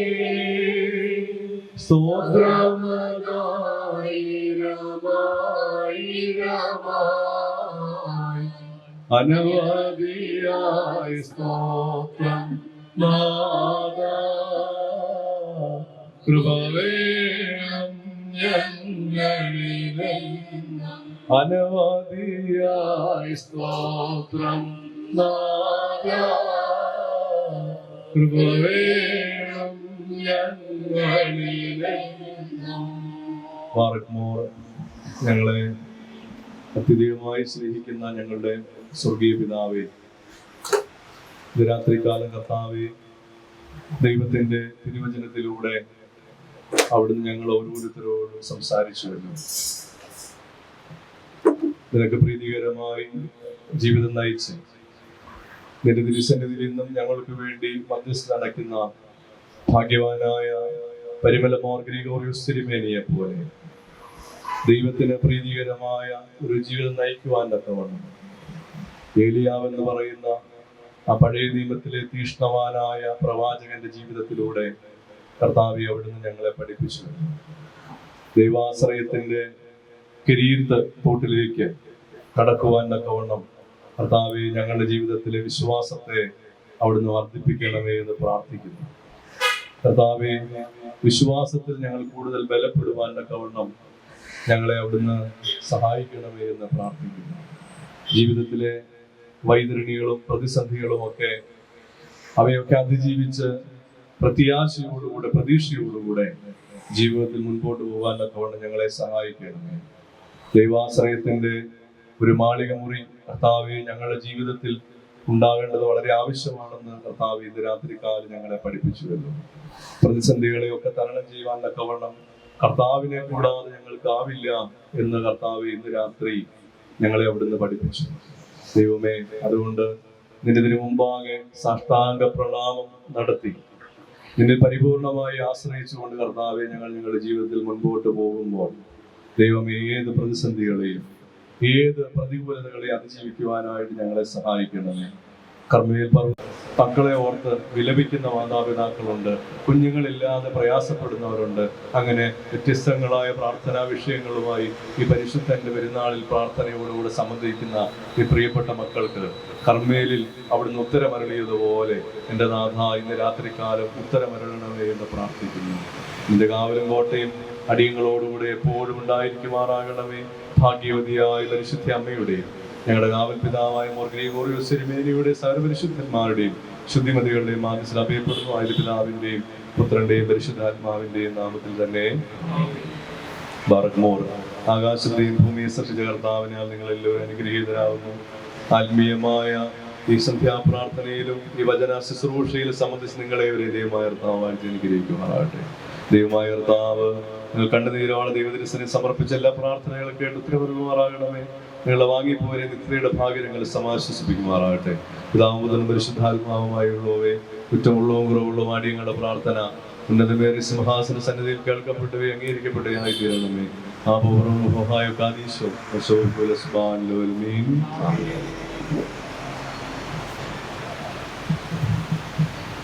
ദൈവത്തിന്റെ നാമത്തിന് മഹത്വം ഉണ്ടായിരിക്കട്ടെ. അതോടൊപ്പം ബൈബിൾ കൺവെൻഷൻ കേന്ദ്രങ്ങളായിരിക്കുന്ന എല്ലായിടങ്ങളിലും ഇന്നത്തെ ഒരു ദൈവത്തിൻ്റെ പരിശുദ്ധാത്മാവിനാൽ തൊട്ട ഒരു യുവ പ്രാസംഗികനായി ദൈവമെടുത്ത് ഉപയോഗിക്കുന്നതിനെ ഓർത്ത് നമുക്ക് അച്ഛനിലൂടെ കിട്ടുന്നതായ വചനത്തെ ഓർത്ത് ദൈവത്തെ മഹത്വപ്പെടുത്താം. അച്ഛന് വേണ്ടി നമുക്ക് പ്രാർത്ഥിക്കാം. കൂടുതലായിട്ട് ഈ കാലഘട്ടത്ത് അച്ഛനെ ദൈവം എടുത്ത് ഉപയോഗിക്കട്ടെ എന്ന് പ്രാർത്ഥിക്കാം. നമ്മുടെ ദേവാലയത്തിൽ ഈ ചെറിയ കൂട്ടായ്മയിൽ ആദ്യമായിട്ടാണ് അച്ഛൻ വന്ന് ഇന്ന് ഈ സന്ധ്യാപ്രാർത്ഥനയിലും ഇന്നത്തെ വചന ശുശ്രൂഷയിലും നമ്മളോടൊപ്പം നമുക്ക് നല്ല വചനങ്ങളെ പങ്കുവെച്ചതിന് വിശ്വാസ കൃപയിൽ നമുക്ക് ജ്വലിക്കുവാൻ തക്ക വിധമുള്ള നല്ല ഉദാഹരണങ്ങളിലൂടെ നല്ല ഗാനങ്ങളിലൂടെ അച്ഛൻ്റെ ശുശ്രൂഷ ഭംഗിയാക്കി തീർത്തു. നമുക്കെല്ലാവർക്കും അച്ഛനിലൂടെ കിട്ടിയതായ വചനങ്ങളൊക്കെയും നല്ല ഫലം കായ്ക്കുവാൻ തക്ക വിധം ഇടയാകട്ടെ എന്ന് ഈ സമയത്ത് അച്ഛന് വേണ്ടി പ്രാർത്ഥിക്കുകയും അച്ഛൻ്റെ ശുശ്രൂഷ ഭംഗിയായി തീരുവാൻ തക്ക വിധവും ഇടയായി തീരട്ടെ എന്ന് പ്രാർത്ഥിക്കുന്നു.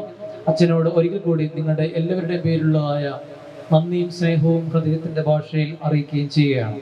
പ്രിയമുള്ളവരെ, അതോടൊപ്പം തന്നെ ഏറെ തിരക്കുകളുടെ ഇടയിലാണ് നമ്മുടെ ആശ്രയയിൽ നിന്ന് അതിൻ്റെ ചുക്കാൻ പിടിക്കുന്ന സിസ്റ്റർ ഇവിടെ നിന്ന് എത്തിച്ചേർന്നിരിക്കുന്നത്. കാരണം ഒത്തിരി ഉത്തരവാദിത്തങ്ങൾ ഇന്നും നാളെയായിട്ട് ചെയ്തു തീർക്കണം. വരില്ല എന്ന് വരാമെന്ന് പറഞ്ഞിരുന്നു. പക്ഷേ പെട്ടെന്ന് കുറച്ച് ഉത്തരവാദിത്തങ്ങൾ സിസ്റ്റർ ചെയ്തു തീർക്കേണ്ടതുണ്ടെങ്കിലും സിസ്റ്റർ നമ്മുടെ ക്ഷണം സ്വീകരിച്ച് തിരക്കുകളുടെ ഇടയിൽ ഓടി എത്തിയതാണ്. ഇന്ന് രാത്രി ഒരു പക്ഷേ നമ്മുടെ ഇവിടെ വന്നതുകൊണ്ട് കുറച്ചും കൂടി ലേറ്റ് ആയിരിക്കും. ഇനിയുള്ള ഉത്തരവാദിത്തങ്ങളെല്ലാം തീർത്തിട്ട് ഒരു പക്ഷേ സിസ്റ്ററിന് കിടക്കാനായിട്ട് സാധിക്കത്തുള്ളൂ. ആശ്രയയിൽ നമുക്കറിയാം ഏകദേശം 800 പേർക്ക് തിങ്കളാഴ്ച മുതൽ ശനിയാഴ്ച വരെ ഭക്ഷണം നമ്മൾ സൗജന്യമായി രോഗികൾക്കും അവരോട് കൂടെയുള്ളവർക്കും വിതരണം ചെയ്യുന്ന ഒരു വലിയ ഉത്തരവാദിത്വം. അതുകൂടാതെ രോഗികൾക്ക് ഡയാലിസിസിനുള്ള കിറ്റുകൾ വിതരണം ചെയ്യുന്ന അങ്ങനെ ഒരുപാട് ജീവകാരുണ്യ പ്രവർത്തനം നടത്തുന്ന ഒരു സ്ഥാപനമാണ്. അതിനു വേണ്ടിയിട്ട് സിസ്റ്ററിൻ്റെ ഒരു അധ്വാനം, പ്രയത്നം, 2 വീലർ, അതുപോലെ തന്നെ 4 വീലർ, ആംബുലൻസ്, അതുപോലെ തന്നെ സ്കൂൾ ബസ് ഒക്കെയും ബാംഗ്ലൂരൊക്കെയും ഡ്രൈവ് ചെയ്ത് തൻ്റെ ഒരു സ്ത്രീ എന്നതിനപ്പുറത്ത് തൻ്റെ ശുശ്രൂഷ മേഖലയിൽ എല്ലാം മികച്ച ഒരു ശുശ്രൂഷ നിർവഹിക്കുന്ന സിസ്റ്ററാണ്.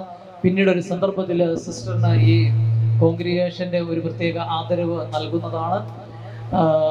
പ്രിയമുള്ളവരെ, അതോടൊപ്പം ഇവിടെ വന്നിരിക്കുന്നത് അദ്ദേഹത്തിൻ്റെ ഭാര്യ രമ്യ, അവരുടെ 2 പിള്ളേർ, അവർ കുടുംബമായിട്ട് ഭയങ്കര പ്രാർത്ഥന ചൈതന്യമുള്ള ഒരു കുടുംബമാണ്. ആശിഷ് മുന്നോട്ട് നിൽക്കുകയാണെങ്കിൽ എല്ലാവർക്കും ആശിഷ് ആരാണെന്ന് ഒന്ന് കാണുവാനായിട്ട് സാധിക്കും. അദ്ദേഹം ഇടുക്കി വാളാടി സ്വദേശമാണ്. അവർക്ക് അവിടെ എസ്റ്റേറ്റും കാര്യങ്ങളൊക്കെ ഉണ്ട്. ഞാനിവിടെ കൂട്ടിക്കൊണ്ട് വന്നതിൻ്റെ പ്രത്യേകത, ഈ ഒരു മഴ പെയ്താൽ ഇവിടെ നിന്നൊരു കുർബാന ചെല്ലാൻ ഇവിടെ നിൽക്കുന്ന ആളുകൾക്ക് തലേ ദിവസം മഴയാണ് എങ്കിൽ ഇതിനകത്തെല്ലാം വെള്ളവും ഇതുമാണ്. പിന്നെ ഇവിടെ വന്ന് നിൽക്കാൻ തന്നെ ആളുകൾക്ക് പ്രയാസമുള്ള ഒരു സന്ദർഭത്തിലാണ്. ആയതുകൊണ്ട് ഇതിനൊരു അടച്ചുകെട്ടുള്ള സംവിധാനത്തിലേക്ക് കൊണ്ടുവരുവാൻ ആശിഷിനെ പോലെയുള്ള ആളുകൾ വിചാരിച്ചാൽ അത് സാധ്യമാകും. അവർക്ക് കൂടുതൽ ബാക്ക് സപ്പോർട്ടുകളൊക്കെ ആശിഷിനുണ്ട് എന്ന് അറിയാവുന്നതുകൊണ്ട് തന്നെയാണ്. ഇത് പശ്ചാത്തലം കണ്ടിട്ട് മാത്രമാണ് ഞാനൊരാൾ പേഴ്സണലി സംസാരിക്കുന്നതിനേക്കാളപ്പുറം ഇവിടെ നിന്ന് വന്ന് കണ്ട് ഇതിന് വേണ്ടിയിട്ട് എന്തെങ്കിലും പറ്റുന്നതിൻ്റെ, ഇവിടെ ഒരു 10 പേര് താഴെയുള്ളൂ ഇവിടെ എല്ലാ ഞായറാഴ്ചകളിലും വരുന്നവർ. അപ്പം അവർക്ക് കണ്ടെത്താൻ പറ്റുന്ന ഒരു എമൗണ്ട് എന്ന് പറയുന്നത് വളരെ തുച്ഛമാണ്. ആശിഷിനെ പോലെയുള്ളവരുടെ ആ ഒരു സോഴ്സുകളെല്ലാം വിനിയോഗിച്ചു കഴിഞ്ഞാൽ കോട്ടയം ഭദ്രാസനത്തിലെ ഏറ്റവും ഒരു ശൈശവ ദിശയിലൂടെ പോകുന്ന ഒരു കൊച്ചു ദേവാലയം, കൊച്ചു കോൺഗ്രിഗേഷൻ, കൊച്ചു ഇടവക, അത് നിങ്ങളെല്ലാവരും, ഇത് നിങ്ങളുടെ ഇവിടെ ആദ്യമായി വന്നിരിക്കുന്ന എല്ലാവരും നിങ്ങളിതിനെ നല്ലപോലെ സപ്പോർട്ട് ചെയ്യണം. അച്ഛന്മാരെ സംബന്ധിച്ച് അവർ 1-2 വർഷം കഴിയുമ്പോൾ ഇവിടുന്ന് പോകും. അതേസമയം ഇവിടെ വരുന്ന ആളുകൾക്ക് പ്രായം വർദ്ധിക്കുന്നു. ഇത്രയും സ്റ്റെപ്പ് കയറി ഇവിടെ വരിക എന്നുള്ളത് പ്രായോഗികമായ ബുദ്ധിമുട്ടുണ്ട്. അതുകൊണ്ട് ഇതൊരു കാറിൽ നിന്ന് കാർപ്പറ്റിലേക്ക് കയറാവുന്ന വിധത്തിൽ ഉള്ള ഒരു സംവിധാനമാക്കുവാനായിട്ടും കൂടി എല്ലാവരും പ്രാർത്ഥിക്കണം. ഇവിടെ എല്ലാ ദിവസവും രാത്രി 9 മണിക്ക് നമ്മളായിരിക്കുന്ന വീടുകളിൽ യാത്ര ചെയ്യുമ്പോൾ എൻ്റെ മകനാണെങ്കിൽ പോലും എന്നോട് പറയും, അച്ഛാ 9 മണിയായെന്ന് പറയും. ഒന്ന് ഓർമ്മപ്പെടുത്തിക്കൊണ്ട് നിങ്ങൾ പ്രാർത്ഥിക്കുന്നുണ്ടെന്ന് ഞാൻ വിചാരിക്കുന്നു. അങ്ങനെ നമ്മൾ 1 മിനിറ്റ് 1 സെക്കൻഡെങ്കിലും ഇവിടെ ഒരു പള്ളി ഉണ്ടാകാൻ വേണ്ടിയിട്ട് എല്ലാ ദിവസവും 9 മണിക്ക് രാത്രിയിൽ 1 മിനിറ്റെങ്കിലും പരിശുദ്ധനായ പരിമല തിരുമേനിയുടെ നാമത്തിൽ ഈ ദേവാലയം ഇവിടെ ഉണ്ടാകുന്നതിന് വേണ്ടിയിട്ട് പ്രാർത്ഥനയാണ് ഏറ്റവും അത്യാവശ്യം. ബാക്കിയെല്ലാം കൂടിച്ചേരും എന്ന് നമുക്ക് വിശ്വസിക്കാം, പ്രാർത്ഥിക്കാം. അതിനു വേണ്ടിയിട്ട് നമുക്ക് ഒരുപോലെ ഒറ്റ മനസ്സോടെ തോളോട് തോള് ചേർന്നുകൊണ്ട് പ്രവർത്തിച്ചാൽ ഇവിടെ ഈ ദേശത്ത് ഒരു അനുഗ്രഹീതമായ ദേവാലയം ഉണ്ടാക്കിയെടുക്കുവാനായിട്ട് സാധിക്കും. പ്രിയമുള്ളവരെ, മറ്റ് കൂടി വന്നിരിക്കുന്ന എല്ലാവരും നിങ്ങളുടെ ബന്ധുമിത്രാദികളെ എല്ലാം കൊണ്ടുവന്നിട്ടുണ്ട്. പ്രത്യേകിച്ച് ജോണി ചേട്ടൻ ഇവിടുത്തെ മുൻ ശുശ്രൂഷക്കാരനാണ്. അദ്ദേഹം ഇപ്പോൾ പേരൂരിൻ്റെ ചാർജ് ഉള്ളതുകൊണ്ട് ഇന്ന് തലേ ദിവസം ഇവിടെ എത്തിച്ചേർന്നു. ജീവിത പങ്കാളി നാളെ അവരിവിടെ പറഞ്ഞു വിടണം. നാളത്തെ ശുശ്രൂഷ, നാളെ ദിവ്യബലി അർപ്പിക്കുന്നത് മണർകാട് പള്ളിയുടെ സഹവികാരിയായിരിക്കുന്ന കുര്യൻ മാത്യു വടക്കേപ്പറമ്പിൽ അച്ഛനാണ്. രാവിലെ 7:15 മണിക്ക് പ്രഭാത നമസ്കാരം, 8 മണിക്ക് വിശുദ്ധ കുർബാന, 10 മണിക്ക് നമുക്ക് പ്രഭാത ഭക്ഷണം കഴിച്ച് നേർച്ച കാഴ്ചകളോടെ മടങ്ങി പോകാവുന്നതാണ്. ഇപ്പോൾ വന്നിരിക്കുന്ന എല്ലാവരെയും പ്രത്യേകം നന്ദിയോടെ ഞാൻ ഓർക്കുകയായിരുന്നു. സോബിനച്ഛനല്ല ഇന്നിവിടെ പ്രസംഗിക്കേണ്ടിയിരുന്നത്, പിറവം പള്ളിയുടെ വികാരിയായിരിക്കുന്ന പനശ്ശീൽ അച്ഛനാണ്. അദ്ദേഹത്തിന് പരിശുദ്ധ ബാവായുടെ പള്ളികൾ നഷ്ടപ്പെട്ട എല്ലാ ഇടവകയിലും വികാരിമാരുടെ ഒരു യോഗം വൈകുന്നേരം 5:30 മണിക്ക് വെച്ചേക്കുന്നത് കൊണ്ട് ഇവിടെ എത്തിച്ചേരാൻ പറ്റില്ല എന്ന് പറഞ്ഞപ്പോൾ ഇനി എന്ത് ചെയ്യുമെന്നുള്ള ഒരു ആശയത്തിൻ്റെ ഇതിൽ നിൽക്കുമ്പോഴാണ് പെട്ടെന്ന് എനിക്ക് സോബിനച്ഛനെ വിളിക്കേണ്ട ആവശ്യം വന്നു. അങ്ങനെ പെട്ടെന്നൊരു ക്രമീകരണമായിരുന്നു. അതും ഒരു ദൈവഹിതമായി ഞാൻ ഈ അവസരത്തിൽ ഓർക്കുകയാണ്. അച്ഛൻ്റെ വരവും അച്ഛൻ്റെ സന്ദേശവും ഒക്കെ ഒരുപക്ഷെ നമ്മുടെ വിശ്വാസത്തെ കുറച്ചുകൂടി ബലപ്പെടുത്തും എന്നതിന് യാതൊരു സംശയവുമില്ല. അപ്പോൾ പനശ്ശേരച്ചൻ പറഞ്ഞിട്ടുണ്ട്, ഇന്ന് ഞാൻ വന്നില്ലെങ്കിലും മറ്റൊരു അവസരത്തിൽ ഇവിടെ വന്നൊരു കുർബാന അർപ്പിച്ചു കൊള്ളാമെന്ന്. അതോടൊപ്പം ഇന്ന് സന്ധ്യാപ്രാർത്ഥനയ്ക്ക് കോട്ടയം ഭദ്രാസനത്തിൻ്റെ ഭദ്രാസന സെക്രട്ടറി ആയിട്ടും അഭ്യുന്നത തിരുമേനിയുടെ സെക്രട്ടറി ആയിട്ടും ദീർഘകാലം ശുശ്രൂഷ ചെയ്തുകൊണ്ടിരിക്കുന്ന ഷൈജു ജോസ് അച്ഛൻ, ഇവിടുത്തെ മുൻ വികാരി കൂടിയാണ്. അദ്ദേഹം ഇന്നിവിടെ എത്തിച്ചേരേണ്ടതാണ്. പക്ഷെ അമ്മയ്ക്ക് വയ്യാതിരിക്കുന്നു എന്ന് പറഞ്ഞുകൊണ്ട് എന്നെ ഉച്ചയായപ്പോൾ വിളിച്ചു പറഞ്ഞു. അത് അച്ഛനും അറിയാവുന്നതാണ്. അപ്പോൾ അതുകൊണ്ട് മാത്രമാണ് അച്ഛൻ ഇന്നിവിടെ എത്തിച്ചേരാനായിട്ട് സാധിക്കാതെ പോയത്. അപ്പോൾ നിങ്ങൾ അച്ഛൻ്റെ അമ്മയ്ക്ക് വേണ്ടി പ്രത്യേകം പ്രാർത്ഥിക്കണമെന്ന് ഓർമ്മപ്പെടുത്തുന്നു. ഷൈജു അച്ഛനും പിന്നീട് ഒരു അവസരത്തിൽ വന്നുകൊള്ളാമെന്ന് പ്രത്യേകം അറിയിച്ചിട്ടുണ്ട്. ഇന്നും നാളെയും മറ്റുള്ള പള്ളികളിലും എല്ലാം പെരുന്നാളുകളായതുകൊണ്ടാണ് നമ്മൾ ക്ഷണിക്കപ്പെട്ടിട്ടുള്ളതായ മറ്റ് വൈദികർ എത്തിച്ചേരാത്തത്. അപ്പോൾ നാളത്തെ ശുശ്രൂഷകളെല്ലാം സമയത്ത് തന്നെ ആരംഭിക്കുന്നതാണ്. വന്നിരിക്കുന്ന എല്ലാവർക്കും ഈ സന്ധ്യയിൽ അത്താഴം ക്രമീകരിച്ചിട്ടുണ്ട്. അതുകൂടി കഴിഞ്ഞതിന് ശേഷം മാത്രമേ മടങ്ങിപ്പോകാവുള്ളൂ എന്നുള്ള കാര്യം ഓർമ്മപ്പെടുത്തുന്നു. ഇപ്പോൾ അച്ഛൻ കൈമുത്തിക്കും. ആ സമയത്ത് നിങ്ങളുടെ വഴിപാടുകൾ സമർപ്പിക്കണമേ എന്ന് ഓർമ്മപ്പെടുത്തുന്നു. നാളത്തെ വിശുദ്ധ കുർബാനയ്ക്ക് പേരുകൾ ഇന്ന് തന്നെ കൊടുക്കണമേ എന്ന സ്നേഹത്തോടെ ഓർമ്മപ്പെടുത്തി ചെയ്യുന്നു. ഒരിക്കൽ കൂടി ഈ ദേവാലയം നിറച്ച് ആളുകൾ വന്നു സംബന്ധിച്ചു. നിങ്ങളുടെ ഈ കൂടിവരവ്, നിങ്ങളുടെ ഈ ഒത്തൊരുമ ഇനി മുന്നോട്ട് ഈ കോൺഗ്രിഗേഷനോട് ഉണ്ടാവണം. പ്രത്യേകിച്ച് ഞാൻ ആശ്രയിച്ചെന്ന് പറഞ്ഞു, ഇതിൻ്റെ ഇങ്ങനത്തെ ഒരു അവസ്ഥയാണ്, നിങ്ങളെല്ലാവരും വരണം. പ്രത്യേകിച്ച് അവിടെ നിന്ന് കേട്ട് സിസ്റ്റർ അതിനകത്ത് ഒത്തിരി ഉത്തരവാദിത്തങ്ങളിൽ നിന്നാണ് സിസ്റ്റർ കൂടി 2 മണിക്കൂർ മാറ്റി വെച്ചിരിക്കുന്നത്. പ്രത്യേകിച്ച് ആശ്രയിൽ നിന്ന് വന്നിരിക്കുന്നവരോടുള്ള, പ്രത്യേകിച്ച് സാമ അതുപോലെ തന്നെ എല്ലാവരോടുമുള്ള നന്ദി. ഹൃദയത്തിൻ്റെ ഭാഷയിൽ ആരെങ്കിലും വിട്ടുപോയിട്ടുണ്ടെങ്കിൽ ക്ഷമിക്കണം. നാളെ നിങ്ങൾ വരാനുള്ളവരാണല്ലോ. ആയതുകൊണ്ട് നാളെയും കുര്യമാത്യു അച്ഛനാണ് കുർബാന ചൊല്ലുന്നത്. ഇവിടെ നിറച്ച ആളുകൾ ഉണ്ടാവണം. എല്ലാവരെയും വിളിച്ചുകൊണ്ട് നാളത്തെ ഒരു ദിവസവും കൂടി മാറ്റിവെക്കണം. നിങ്ങൾ വരുന്നില്ലെങ്കിൽ നിങ്ങൾ 2 പേരെ പറഞ്ഞു വിടുകയും ചെയ്യണം. പള്ളിയിൽ ഇവിടെ ഉള്ള കസേരകളെല്ലാം ഫില്ലാകത്തക്ക വിധത്തിൽ എല്ലാ ക്രമീകരണങ്ങളും ഭംഗിയാക്കി തീർക്കണം. എന്നെ സംബന്ധിച്ച് ഞാൻ വന്നതിന് ശേഷം ആദ്യത്തെ പെരുന്നാൾ കൂടിയാണ്. അത് ഭംഗിയായി തീരണമെന്ന് എനിക്കും ആഗ്രഹമുണ്ട്. അപ്പോൾ അതുകൊണ്ട് എല്ലാവരും ആത്മാർത്ഥമായിട്ട് ഇതിനുവേണ്ടി പ്രാർത്ഥിക്കണമെന്ന സ്നേഹത്തോടെ ഓർമ്മപ്പെടുത്തിക്കൊണ്ട് എൻ്റെ വാക്കുകൾ ഉപസംഹരിക്കുന്നു. നന്ദി.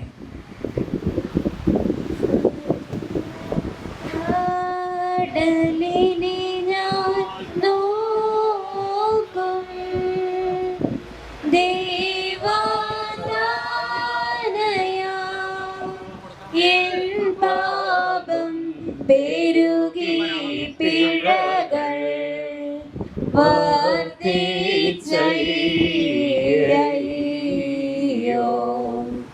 കഴുകണമേ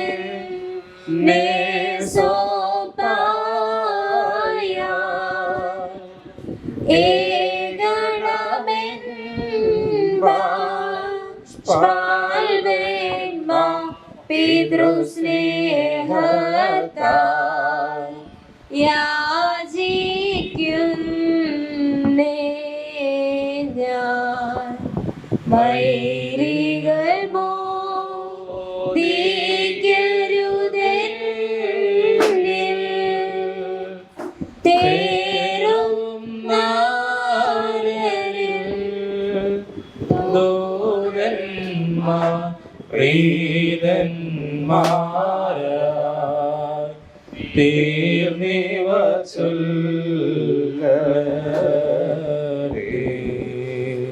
അനുദാവേ